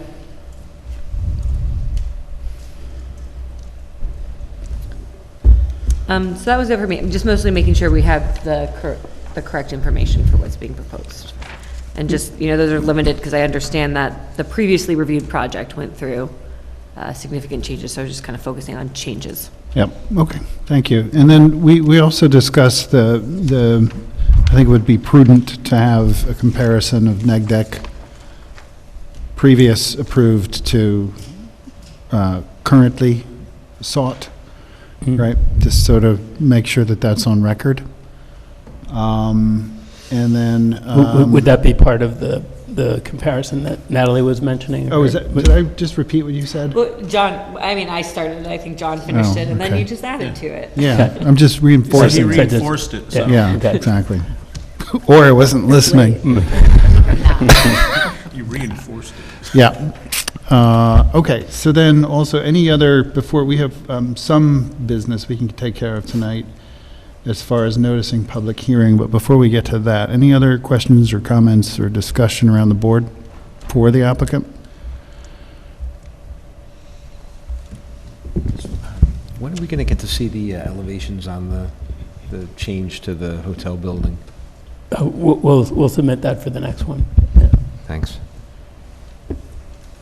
I'm just curious, and maybe we can do this the next time you come back, but I'd love to dig a little deeper into this. You recognized us? Or are you too far away?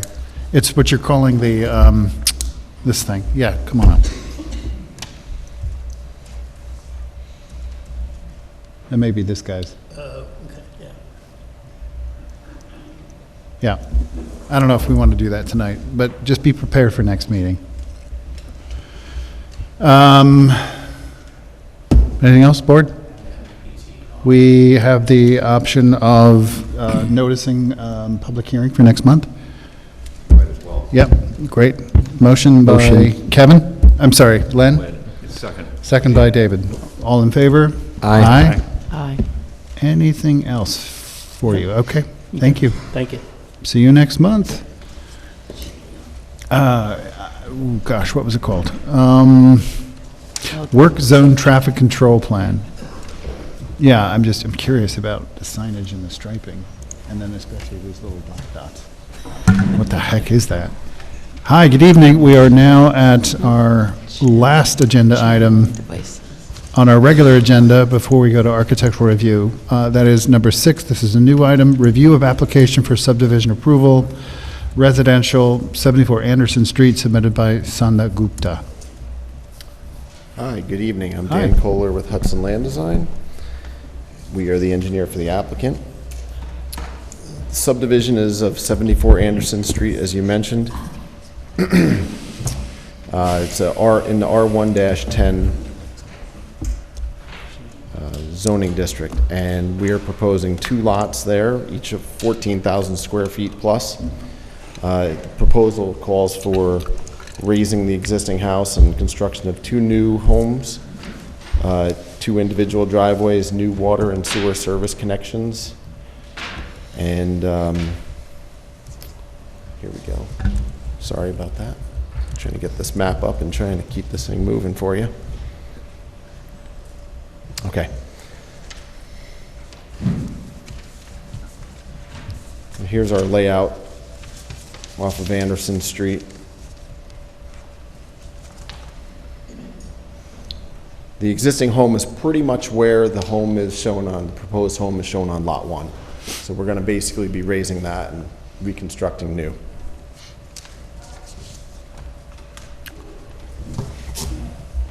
That's it? That's it. Crisp? Simple. This does not require any form of variance, it looks like. Zoning compliant. It is zoning, I like the way you put that, zoning compliant. Okay, so let's go to Ms. Quinn. Per code, I think the plan, I mean, technicality, plan said subdivision, it's just in our code that it has to really specifically be called preliminary plat, so just changing the title of that document. Preservation of natural features is also a section within subdivision, so no tree shall be removed from its natural position except where necessary and incidental. So I think just on the existing conditions and demo, just let us know if there are trees over, what is it, the 6 inches? 6 inches? Sure. What it is? Absolutely. And then if they're going to be removed or retained, just so we can kind of review that section. Sure. This came up on the last subdivision one, the requirement for the front of new dwellings shall face the front lot line.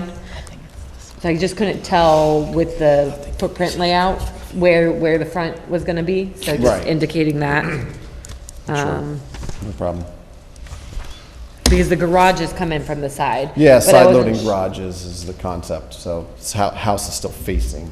Facing the front. Front would be facing. Just show a front door, call Yeah. out the Yeah, front door, and maybe we'll show a little walkway or something up there too, just to. bring them around. And that was it for my comments. Besides that, it looked like it met all code requirements. Thank you. Mr. Russo. So on sheet 3 of 7, the plat, since the retaining wall is proposed, I would take that off the plat. Dan? Sure. With regards to sheet 4 of 7, we'd like to see a profile for the sewer. Absolutely. That's no problem. Are these proposed to have a basement or a crawl space? We're thinking no. You're thinking no? I'm Right, yeah, hoping so- no, given the amount of rock. You're sitting on a lot of Yeah. rock. Yeah, there's rock Yeah, for sure. that's- The existing house is on a crawl space. Is on a crawl Yeah. space. Yeah, so I'm just trying to figure out what's gonna happen, because I'd like to have notes added to the plan. If Sure. it's not gonna be a basement, not gonna be crawl spaces, let us know that. Yeah, I think that's reasonable. I'll speak with the client about that and make sure, but I'm quite sure we'll be going for some sort of slab type of. Slab on grade, Yeah. okay. Let's see. As far as the grading around the homes, that needs to be finished out. You know, state code requires that you drop 6 inches in the first 10 feet. I'm not seeing any proposed grading between the buildings and how this is all gonna work around. And you've got grading for the driveways, but nothing around the homes itself. Front door, which we already noted. The plan should note the size and material of the existing water main running along Anderson Street that you're proposing to connect to. We need some additional information on the sewer. With regards to the erosion sediment control plan, there's some revisions required there as far as location of silt fencing or adding some additional silt fencing. And with regards to the construction details, you know, we'd like to know how that sewer lateral will be connected into the existing sanitary manhole. Are we using a core and seal? Core Are we bore and doing- boot, likely. We'll take care of it. Yep. Awesome, thank you. Board, anything for the applicant?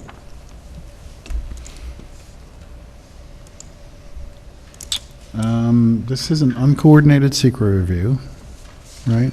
It is, yeah, I don't think there's any other, Dan, we were talking about this earlier, John and Natalie and I don't think there's any other involved agencies. I mean, you need to get health department, but that's just for the Not service necessarily for connections. permission to file, so. Yeah. Because we have a easement going through the other lot for the sewer, we may need their approval. Okay. Do we want to So that- declare intent? So in that case, Dutchess just, County has that in their regs, I believe, so I'd have to confirm So- that. but- yeah, Yeah. so All right. because of that, just to be safe. All right, we so should coordinate. I'll So accept a we need motion authorize. to Designate ourselves lead designate agency. planning board lead agency. Motion by David, Seconded. second by Len, all in favor? Aye. Aye. And we have the option of I'm notice. sorry, was that for uncoordinated review though, or? That was for a coordinated. Coordinated. That would be yeah, to coordinated, circulate notice yeah. of So you're intent. gonna circulate for lead agency then? Yeah, Yep. to the health department. Thank you. We just codified it. You did? Yeah, we did. We moved. All right. We can also, should we so desire, board, notice public hearing. Why shouldn't we? The revisions we're talking about are minor. I'll accept the motion. One other thing. Oh, hang on. I'll just, sorry.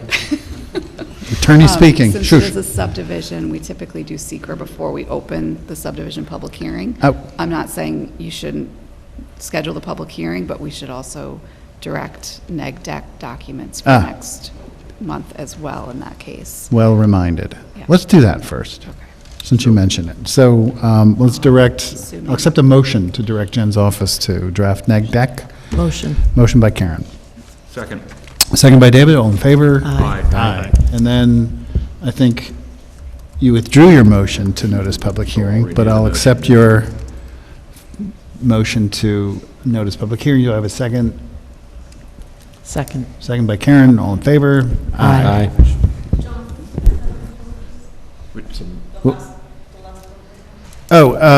Motion by David, second by Karen, all are in favor. Unanimous. Hi. Thank you so much. Yeah, thank you. Anything else? Sadhana Gupta, the applicant. Nice to meet you. Best of luck. We'll see you next month. All right, thank you very much. Okay, that finishes our regular agenda. I think we have all public hearings next month. All public, where's Randall? Smart one. I'm going to make Randall do it. Okay, so we're going to go to architectural review. We've got a few certificates of appropriateness. Starting with the sign for 544 Main Street. Is that applicant with us? Hi. And again, to all of those of you who have signs, thank you for sitting through all of that. I feel your pain. Good evening. So what do we have here? This is for 544 Main Hudson Valley Jane. That rhymes.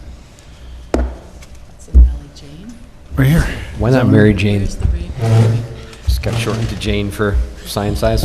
I don't know. It's I getting said, late. why not Mary Jane, just got shortened to Jane for sign length? Or- So just as far as colors, you're proposing black with Yes. silver glittery? No, it's not glittery at all. Oh. It's a wrought iron with a, I believe, a... We're seriously going to have a third dispensary? Hey, man, Any more welcome to pub- any more Beacon, public dude. hearings in there? Competition is good. We need more donut shops, too. So wait, so the lettering, how is that being handled? Enamel painted graphics. Enamel paint to match Pantone. Enamel painted graphics. Yep, all I needed to do was read it. And since I don't have my Pantone deck with me, what color is that? I believe it's like a very whitish green. Okay. Would love to have seen it. Hang on, let's pull it up. It really looks like white. It Karen's barely gonna has a pull it hint of up. Green. So what's the number? 599C. There you go. And are you using, so this is a new bracket? Yes, it's all new. Yep. Questions, board, comments? Looks good. Looks good. We got a looks good. We got a, what do you need? Oh, what is your name? Benjamin Wiener.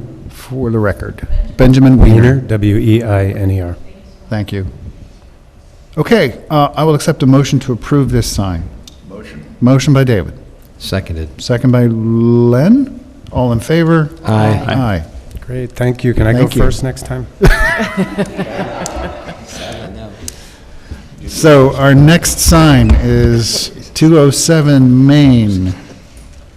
And this is for our friends at Moorish. Yes, hello. Hi, good evening. Good evening.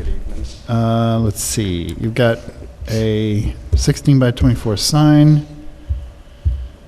This is pretty much the same side you had before in the food hall, right? Correct, Yeah, yes. love the little flag. Ooh, where are you moving to? Oh, very exciting. I hope that's closer to my house. Still on Main I don't Street. think so. No, like the it's old the other pizza. direction. Yeah. All right, I'm not going to approve this. Thoughts? Are you, always got to ask, are you using an existing bracket? It's not existing, but it's, yeah. It's like a secondhand bracket. Oh. So I think it You pulled was one out of the used trash? before by someone. And what's the material, the sign material itself? The sign, it's a MDO exterior signboard, plywood. Looks good to me. Karen approves, we're all good. Motion to approve? Motion. Motion by Karen, second by Len, all in favor? Aye. Thank you. Thank you, good luck. Good to see you and best of luck. See you all there. When are you opening? Yeah. Early April. Great. I need my beans on toast. Thank you. Okay, next item, certificate of appropriateness, 39 Mountain Lane, new single-family house. Good evening. Do you need me to pull up on my computer? Not necessarily. We have it here. Just for the record, your name? I'm Beth Sigler. I'm the architect. Beth Sigler Studio Architecture, the applicant, and the owner is Paula Dow. Okay, great. You got that? Oh, please repeat that for Mercedes. I'm the architect, Beth Sigler. Hello. And the owner is Paula Dowd. Yeah. Great.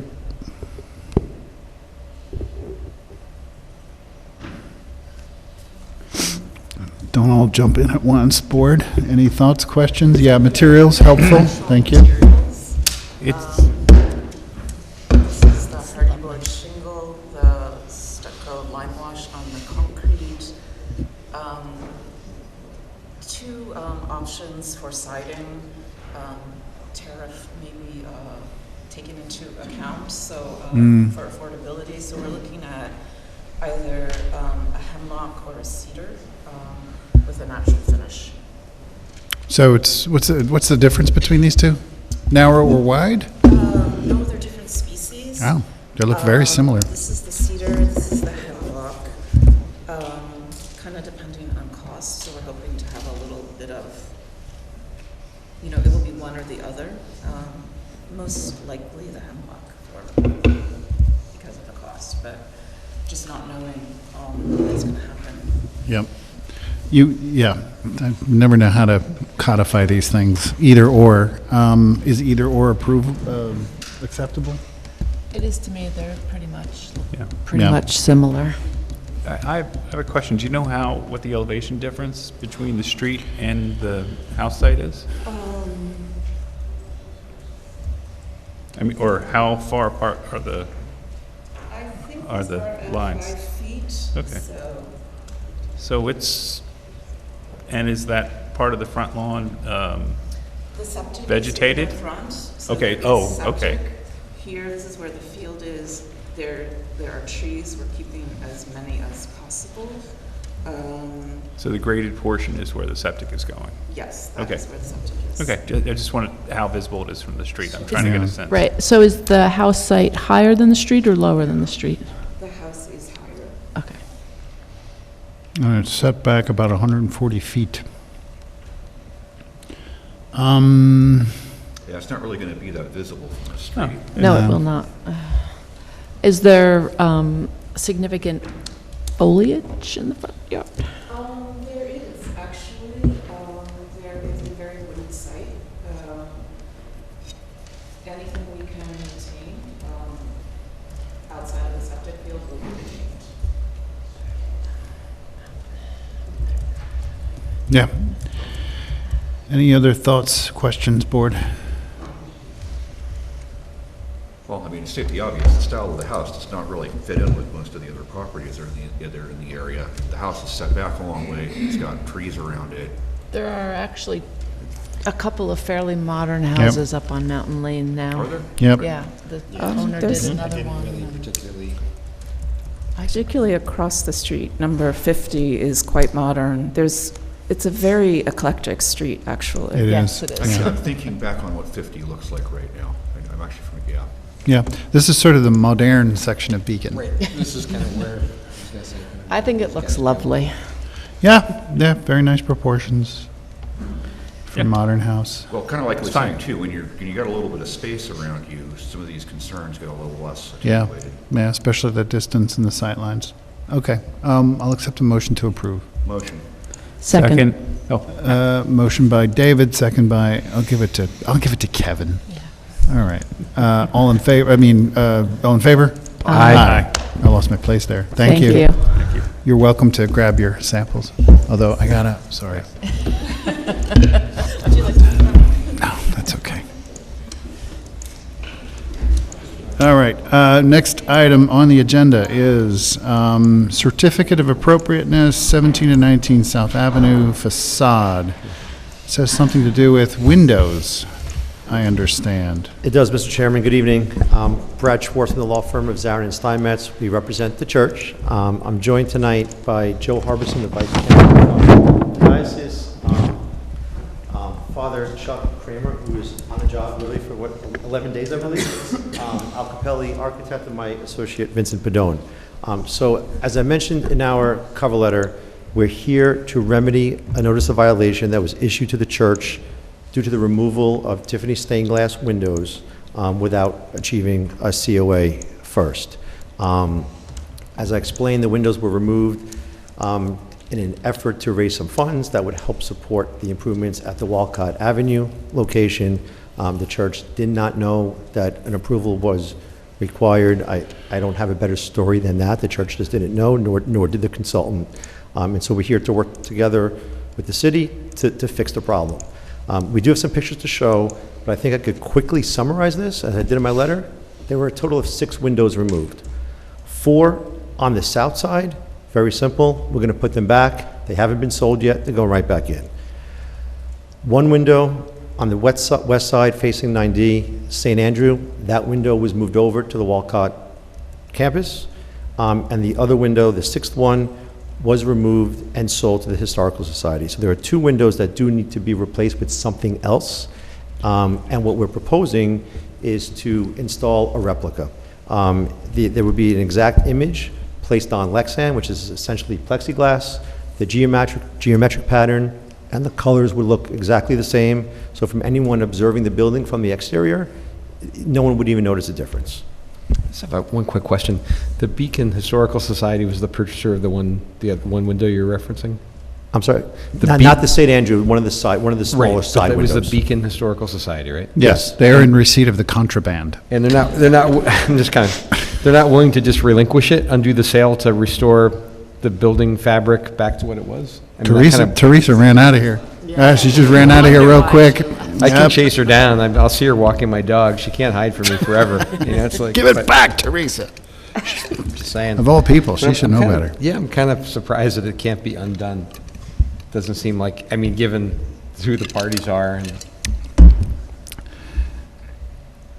Silence from the attorney. Okay. Candidly, it is not something that we have raised. The transaction has occurred, so I'm not sure if that could all be unraveled. Well, if it were able to be, that would be optimal. I'm just curious, what, so... and the other window's at St. Luke's. Yes, yeah.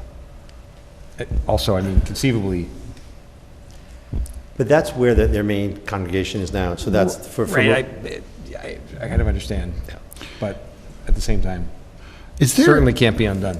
Is there an example of the Lexan in any of these photographs? Yes. Which one is it? So it's towards the end. The Consultant Church Services Group, that's an example of a before and after of a church in Scranton, Pennsylvania.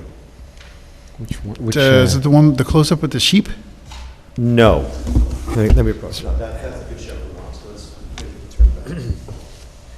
Is it a purely geometric window without any figural or painted panels, the one that's being reproduced? This is it here. Which? Those three in a row. Yeah, these three right here. With the alpha and omega? Turn around, you see it? Yep, so those are the replicas, is what you're saying? Okay. Which you show? One with the scaffolding? Hang on.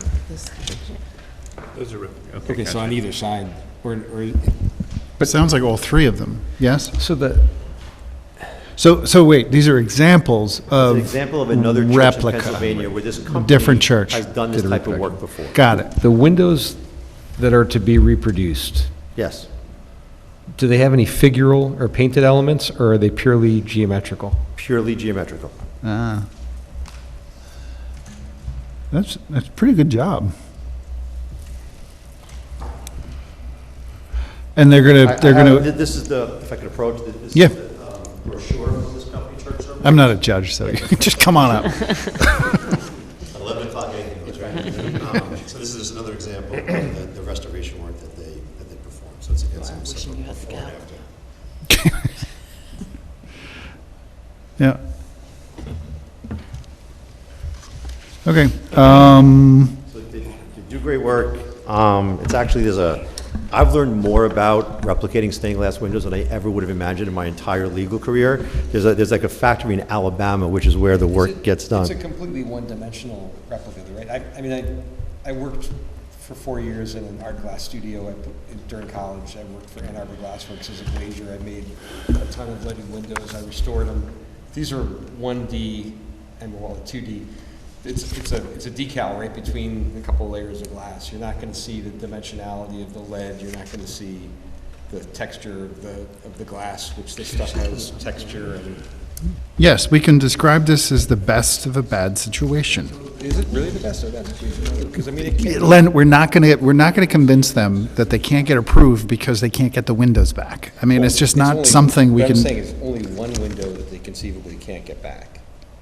And the other one's just been relocated across town. It's still in their possession. And I guess I'm just asking the board, you know, what was the intent of the preservation of this building? And I'm not trying to be a jerk, but I'm just saying, you know, it's not impossible. And the historical society thing, that might be able to be ironed out too. I mean, I understand that. I think a little effort, maybe a little. Yeah, it was an inadvertent situation, right? So, you know, of course, ignorance is no excuse, right? But still, it was inadvertently done, but it seems like it could almost be entirely undone. It can be, but we are asking for permission for the two, right? So the 4, we are undoing it by putting them right back. And so we are asking for relief on the 2, one that would facilitate the religious worship at Walcott Avenue, and the second one, so as not to unravel, if it could even be done, the one to the Historical Society. And we think we're making a really good faith effort, and frankly, in reinstalling the 4. We had even talked internally, do we just replace with the frosted glass? That's in place now, and we talked as a team, and the church wants to really be a good neighbor and get on a good path with the city and do the right thing, and so simply put the 4 back that were taken out. Go against the wishes of the worshipers, but it just seems to be borderline idolatry to be that focused on a window in your place of worship. It depends on your, what your faith is, right? It's, yeah. Look, Len, yes, you're not being a jerk. You make a very good point. It would be optimal if somehow there were arrangements made, but, the practicalities of the financial implications to the church, obviously, there's reasons why the sale was made. So, you're getting into a territory where... But, I understand the need for this. I understand the economic reasons for the sale. The only problem was that it was in contravention of a... Get it? And we're here to remedy that, right? Ideally for the church, they would have sold all 4. And we wouldn't, right? So we put as soon as we learned about this, we put a stop to all additional sales, and we want to fix it and do right. I'm so curious. I want to ask, but I don't want to know. How much these windows go for. They're Tiffany. Oof. Anyway, David. But another way of looking at this is simply, if they came in here on an application saying, we want to change out 2 of these windows because we don't want the religious figures, and it makes the most sense to do these Lexan reproductions, would we have even been here this long talking about it? You're asking me? I don't know. I think if that was the application, it would be a little more straightforward. Yeah. Can I make a comment? Oh, yes, please. Joseph If you do me a favor, Harbison. yeah, just speak in the mic. I'm a lot shorter. Joseph Harbison, I'm the Vice Chancellor. I live in Yonkers. I don't think you need my specific address. I am also a lawyer, and I have been practicing for 45 years. To answer your question, the money that they got for the one that they did sell is being used to put in a handicapped bathroom at the other church. And I just want to state, just for the record, I live right across the street from St. Luke's, and I came out, way before I was on the planning board, I came out and supported the school at the accessory building. Is it off? Sorry. I was going to say, yeah, I live right across the street from St. Luke's. Long before I was on the planning board, I came out and supported the school use of the accessory building because I wanted to see the campus be able to get funding and help with maintenance and upkeep, and I certainly support the for that facility to thrive. Okay, thank you. But yeah, so understood. My daughter went to school there. So, yeah, look, understanding the request, understanding the circumstances, having a sense that, though not optimal, the effort as far as the replications is being made, I'm in support of this. Yes. Same. Yeah, I have to support it as Kevin. well. I think it's a good faith effort, and I'm glad that you're appreciate the heritage that you guys have left to the community of incredibly rich architecture. And even though you're not using the space, that has its own value, and because you're a faith organization and have that's part of your mission, and I appreciate that effort. Thank you. So then I will accept a motion to approve this application. Motion by David. Second. Second by Karen. All in favor? Aye. Aye. Aye. Okay, great, unanimous. Thank you. While I'm here, I'll be 30 seconds. There was one other window, the Good Shepherd window, which you notice in the pictures, that needs repair that we have not touched, right? We stopped everything while the notice of violation was issued. It's something that maybe we'll talk to the building department about. We think that there's an exception under the code for that kind of routine repair and maintenance. So that's something that, Jen, we could talk, or the building department, just to get clarification that we could take that window out, repair it. It may take 4 to 6 weeks, and then put it back, and that doesn't require a COA. Yeah, that's these guys. That's these guys, yeah. Good night. Yes, thank you. Okay, good night, thanks. Nobody told me how much these things are, though. They're not going to. And the value of a handicap bathroom. You Yeah. can figure that out on your own. Couple of tens of thousands. So we need to talk about. What are you still doing here? Oh, yes, we didn't, did we? Yeah. Oh. Why am I? We have to go, don't we have to go into executive session now? We have an interested party. Okay, so let's just get back to the zoning map. Did we finish that conversation? Yeah, I think the We did. takeaways were asking for additional information, looking at comparing the LI to the CMS to the GB in terms of both use and dimensions. And then I was also thinking about kind of doing a site visit and kind of trying to think about max build out under those Yes. various zoning districts, so you Thank you. could contemplate that. Okay. Oh, well, That's where I ended. Russo skedaddled quickly, didn't he? Not I even have to do a, trainings. how do you doesn't do? have to stay till the end. I'm not gonna let it go. Must be nice to be the engineer. yeah. Comes in complaining about coffee, leaves early. Black and white. All right, so we have another really fun law to opine on for the benefit of the city council. And so perhaps, Jen, if you walk us through this one. Sure, I will walk you through this. So this is another local law referral from the city council. The city council has proposed a local law that would do two things. One, it would prohibit self-storage facilities in the city of Beacon, and also prohibit drive-through facilities as an accessory. In all zones. In all zones. I was at the workshop meeting when the city council first introduced this local law, and one of the questions that came up that didn't end up in the specific referral resolution to you, but the city council discussed wanting to ask you with respect to the self-storage facilities is there, they were struggling to figure out, is there a place in the city where self-storage facilities should be permitted? It seemed like they were struggling between prohibiting him altogether or trying to find a particular location in the city where they might be appropriate. Fishkill Avenue, I know where we have some. We do in the LI district, and I'm glad you mentioned that because You talk about the old bowling we alley? received, so they wanted to know from you, what do you think about where they should be located, if at all, in the city? And the second thing, because David brought up that you do have existing self-storage facilities in Beacon, is we received late today a letter from Cuddy and Fader from Jennifer Van Tile, who, as you remember, represented Beacon Hip Lofts on their various applications. There is a self-storage facility at Hip Lofts that would be rendered non-conforming, obviously, if they were prohibited throughout. So Hip Lofts is in the LI district. That was in an existing structure, right? Yes. Existing, Yeah, it's like right Yeah. behind Groveville. Just an right? important thing to think about too, I think. Yeah. Well, Bill's in Beacon, and that has self-storage, right? That building. Behind, I'm saying the,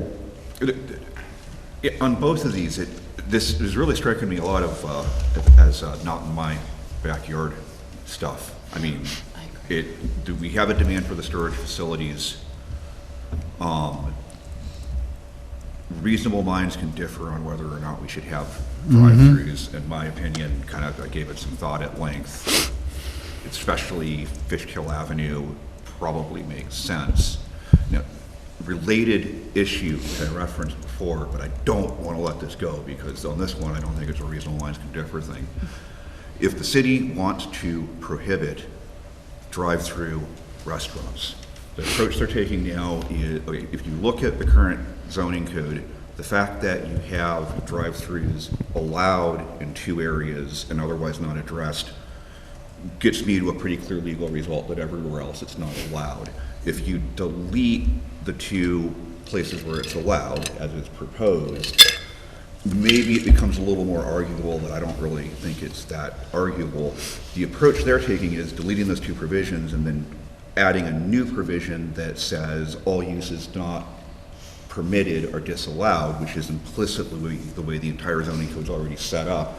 That is making a large-scale interpretive change, and we're going to wind up here again in the future going, oh yeah, but they didn't really mean what the law says. They were just trying to make drive-throughs illegal. But- So if the goal is make drive-throughs illegal, say drive-throughs are a prohibited use, whether as primary or accessory, whatever. But that is in the use table, right? You saw that in the use table, that drive-through facilities are added as an accessory use within the use table, and then there's an X across all districts? Oh, I'm sorry, I did not see that part of it. There was an amendment, so there's the language, the text of the code, and then there was, I guess, I'm trying to look The what document schedule it is is. being amended as well. Attachment So to the drive-through table, the use facilities. table was updated. And Well, then each then one is regardless, what I say is just, I would not suggest adopting That that interpretive language. change, because the only reasonable way to construe that, like, as a judge sitting there separated from the facts, which is the way these things ultimately get interpreted, Mm-hmm. is city council must have intended to have made some change by passing that. Are you saying there'd be unintended situations where you wouldn't have flexibility, or where? The suggestion would be that city council was saying we want the zoning code to be applied more strictly than it's been applied in the past. What you were doing right now, even though it was already implicitly uses that are not permitted or disallowed, wasn't enough. We're now expressly saying if a use isn't permitted, it's disallowed.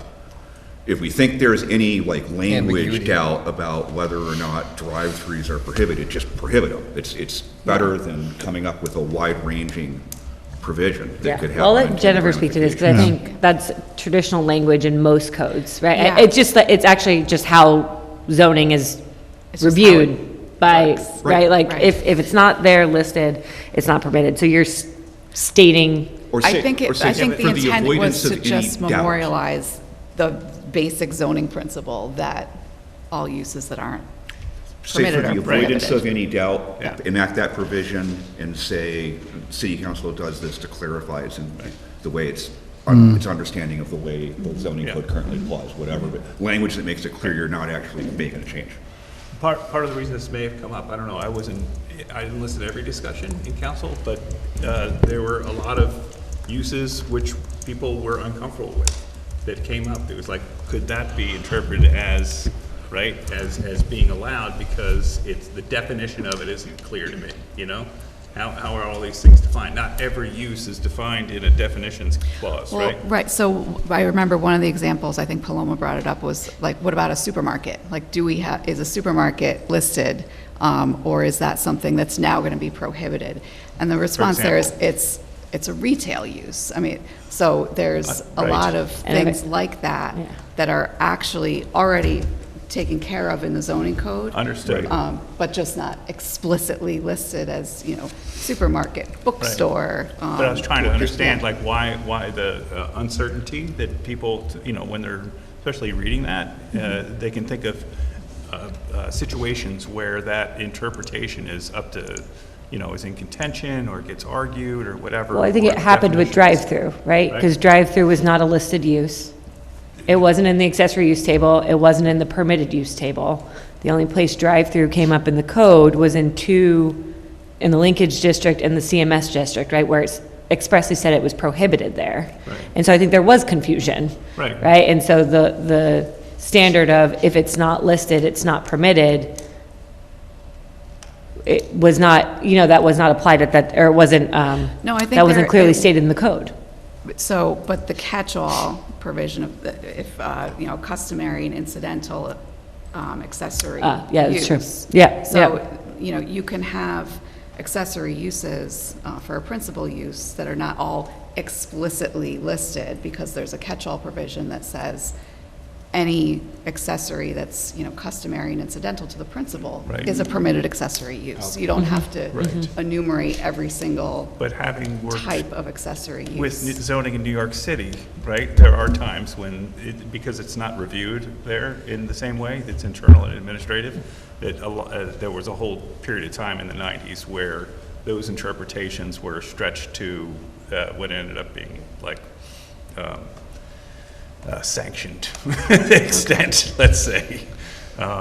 So you have to be careful. Like it's with interpretations, especially when they're not, when they're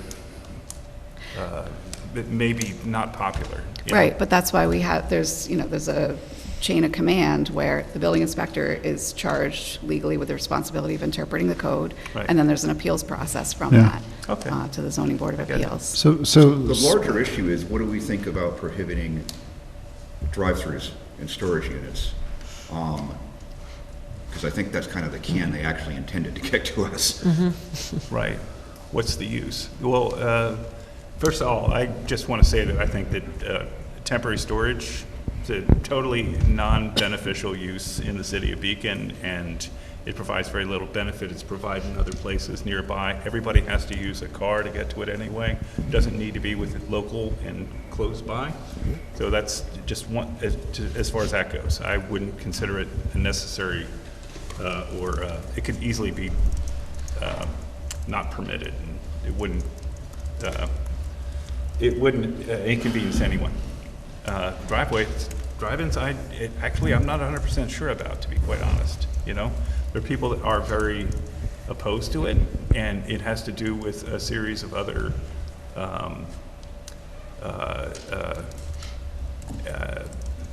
like ideals about how we should use land in general, right? Not just specifically about individual uses, but about how we should more efficiently or environmentally, thoughtfully promote land use, right? And when you're on Fishkill Avenue now, it would be hard to imagine that it's going to make much of a difference, right? But I think the intent was to gradually, over time, and maybe more quickly when there's consensus and a process is finalized, that in the city, that the kinds of low-value, unpleasant, car-dominated land uses that occur in some places in the city that were encouraged and almost required during the 70s, when everyone had to, it seemed like we had to transform our cities into parking lots with buildings in the middle of them, or into shopping malls, is absolutely something that's supported by the comprehensive plan, and I think a lot of people would agree, and the market agrees, all the most valuable places are pedestrian-oriented, but is it strategic? What's the strategy? I'll say this. Probably Fishkill Avenue is the only place that is appropriate for a drive-through in Beacon, but it's a short stretch, right? I think drive-throughs are more appropriate for larger, kind of light highway areas like Route 9, or areas where there's already a lot of vehicle traffic. And I feel like my only problem with drive-throughs is stacked up idling cars. If you're and I guess my thought is, like, if you're in a borderline place where you're getting closer to residential areas or mixed-use areas, that they're not ideal. If they're kind of in a very heavily built-up kind of highway zone. But yeah, so I don't think drive-throughs are the greatest use in Beacon. I think we're a little bit. We've only got really that one stretch where they're appropriate, and it's a short stretch with the potential for transformation. I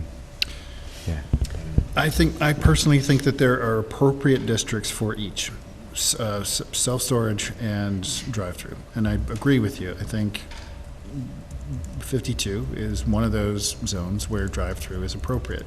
I also think where we currently have self-storage, that's appropriate. So I think we want to be a little bit more specific about what the zones are, the city. That would be my recommendation, where these uses are appropriate, rather than make a wholesale restriction. I am fascinated that farms are allowed in all R1 districts. There was a proposal to put in a cooperative farm where Hidden Brook is at one time. Be nice. It turns out there was moist soil and whatnot, but that was city-owned land, and they were going to do because it was in a city and people could see it, they would walk by it. It was. I think. Cool. Yeah. Sorry. Yeah, please. I agree. I'm not a supporter of the blanket outlawing of the uses. I think really it comes I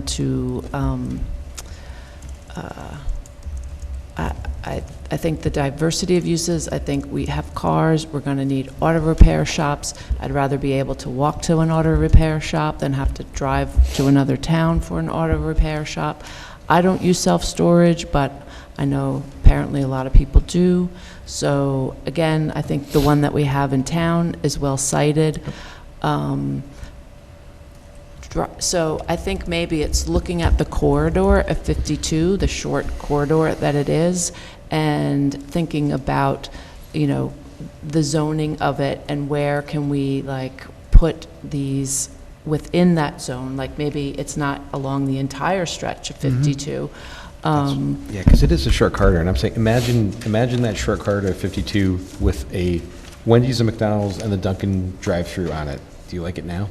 That's my take, is like, you know, maybe one is fine, but if you had 3 of them, you know, would you be, I feel like it would kind of dominate it, you know, and it might not be really what you want I agree with out you. of that zone. Yeah, I agree with you on that, for sure. I mean, I think it's really about the mixture of things. You know, I like the fact that on Verplank, there's an auto repair shop that you can walk to. It's one in the neighbor, you know, I like and being like, able to there's walk like back these and get an random. appointment or get bicycle when you back. can get, Okay. yeah, And no, throw there's my like, bicycle in the back of yeah, my car, there's drop it off at random- Freedom and bike back. yeah, there's random weird uses scattered along around the city, and it gives it character, you know, Okay. and we need places also for, you know, we need light industrial, we need workshops, we need people, you know, we need to diversify the tax base and not just rely on residential Can uses. I'm of two minds, and I'm listening to what you're saying, because there's 2 strategies that I've heard about. One of them is sort of like a little bit, goes against the grain, which is to not encourage any improvements on Fishkill Avenue, right? Make sure that it's a low value and low rent place, that people that are gentrified out of Main Street can locate there, right? So do minor infrastructure improvements, right? Any improvements you're spending on, it's public money that's spending like helping out just a few large tenants, right? And you're not really creating a value for the whole city of Beacon, right? That a low value economic location there, I mean, the example is like Romanova had to leave their place, and they could find a place in Beacon, and they're there, and they're still making those great tacos, you know, and you can go there, it's very close. There's another argument, the other strategy is to, it's kind of a lift, right, to improve that whole district, right? There's a lot of planning effort, there's a lot of cooperative effort, there has to be a coordinated zoning effort in order for it to all cohere as something that is, has like a more urban and a safer pedestrian experience, right?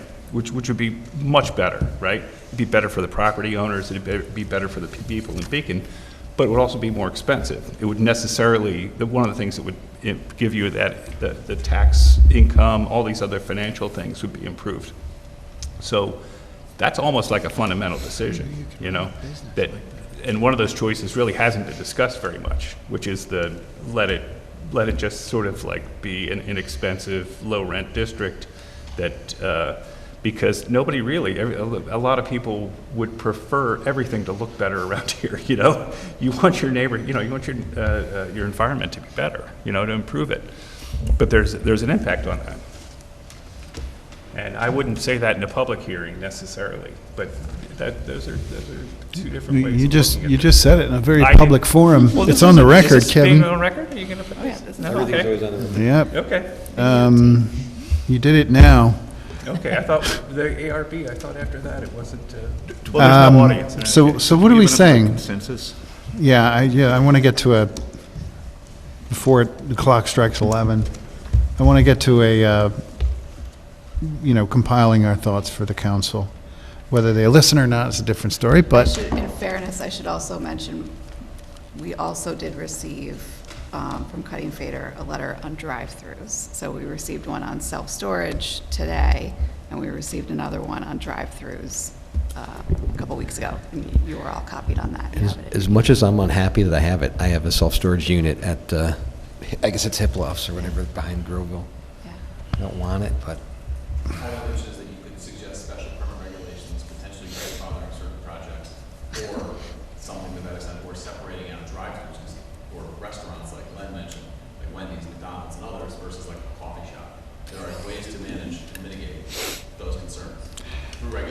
Yeah. I thought we didn't have an audience. Yeah, really. Yeah. Jeez. Look, another thing too, is Sort of like a Jiminy Cricket, right? drive-throughs have been permitted along Fishkill Creek. Sorry? At all. Avenue. What's that? Avenue, sorry. For Fishkill Avenue, pardon me. Drive-throughs have been permitted along Fishkill Avenue at all material points in time, and this is the first time someone's talking about building one. So, I mean, yeah, you could wind up with 20 of them in 10 years. I don't really have any great reason to think that's gonna happen. Well, but I think that there was a, auto dealership kind of use that was just glommed up all the property, right? Nothing was available to come through and. Nobody wanted to rezone that because it was a If it cash becomes cow. a problem, the city selling can revisit cars. this in the future. I mean, right now, it seems like we're just sort of, it's a bit reactionary.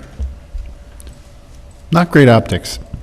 Although for the record. To be for the fair, record, this though, was we're- discussed by the committee prior to this application coming before the board. Fair. As someone who sits with the committee and Well sits in the stated. discussion, so the I wasn't saying discussion. reactionary in regard to the application. I was Oh, saying okay. reactionary in that we don't really seem to actually have much of a basis for doing this other than a generalized, I don't like cars type thing.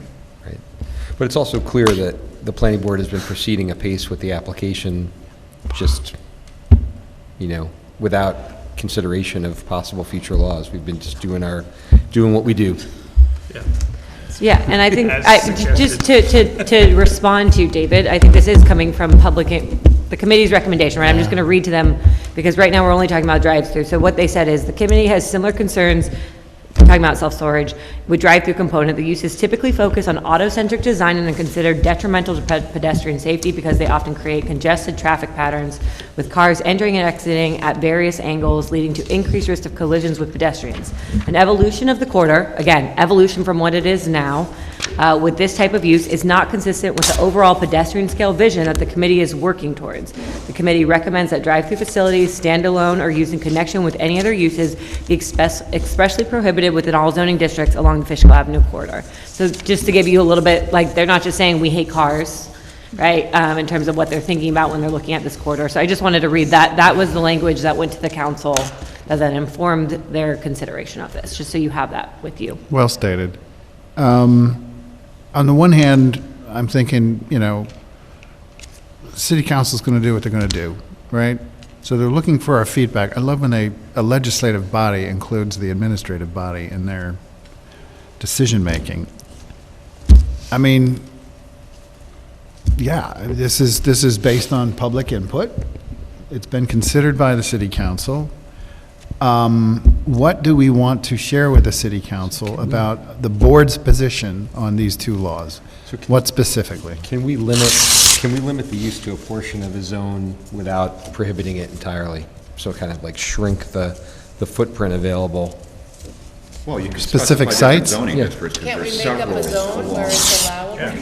Or you could even, within a zoning district, if you can define, let's say the GB district, right? If the GB district, if you want to allow self-storage facilities in the GB district, but only for lots that front Fishkill Avenue or something along those lines, you could do that.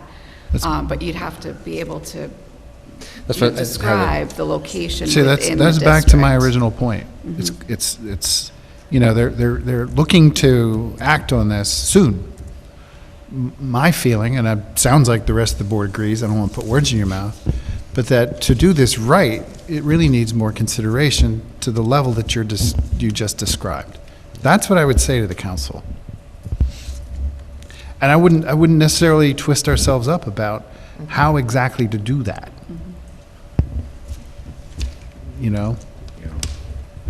I wouldn't prescribe it to them. Yeah, I mean, and I agree. They're big I'm boys. not disagreeing with you, John, but what their intent was, there are some things we are afraid of, or we have concerns about that that seem to be of immediate concern because of recent occurrences, development. That's not the reason to do it. I'm not disagreeing with you. I'm just saying that there were a few specific things that they were considering.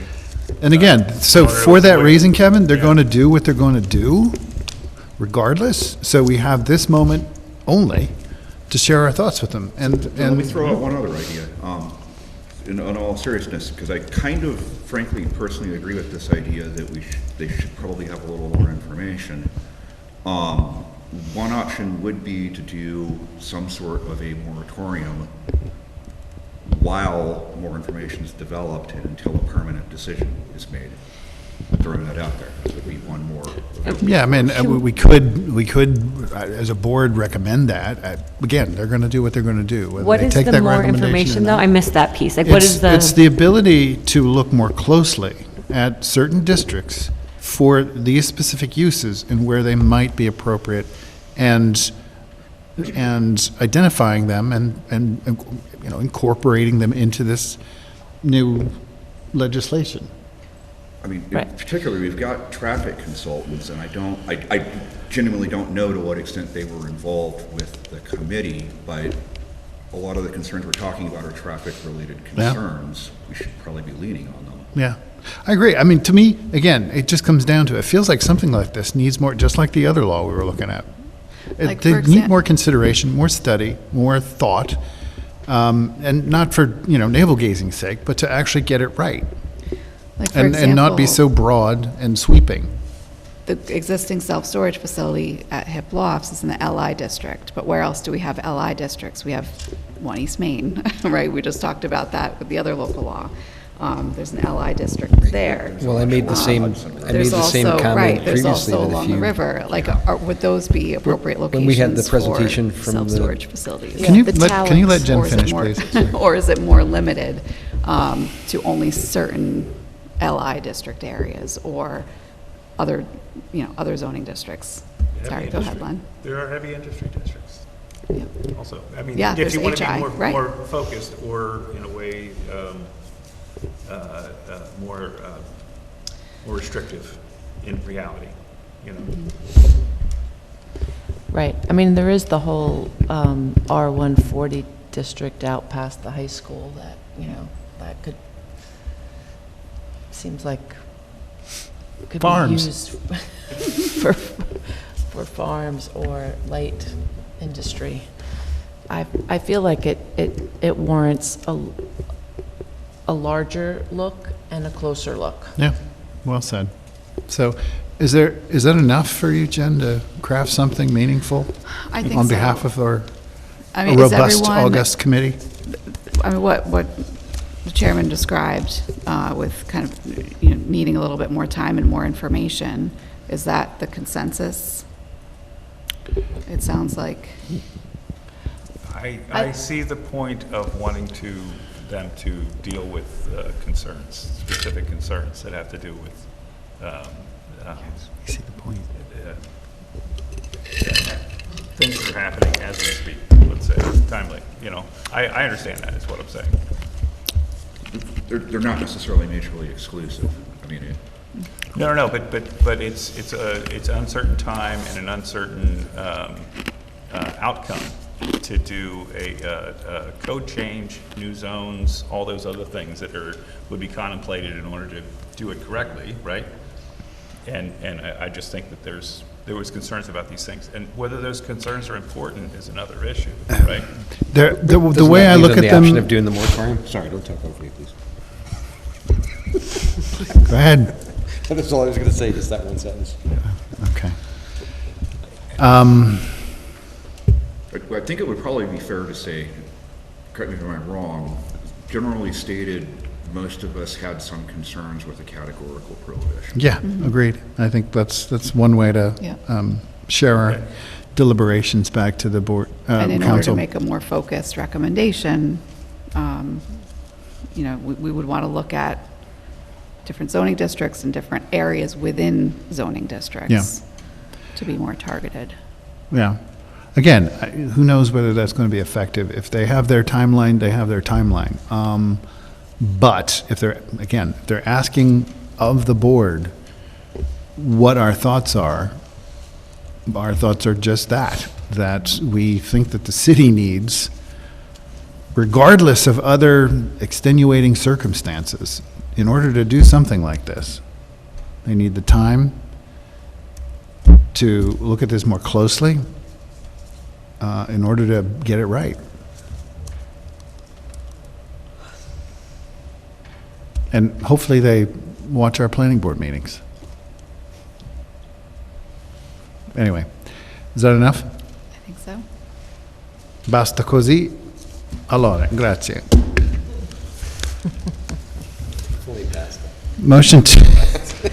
Motion to adjourn. Motion.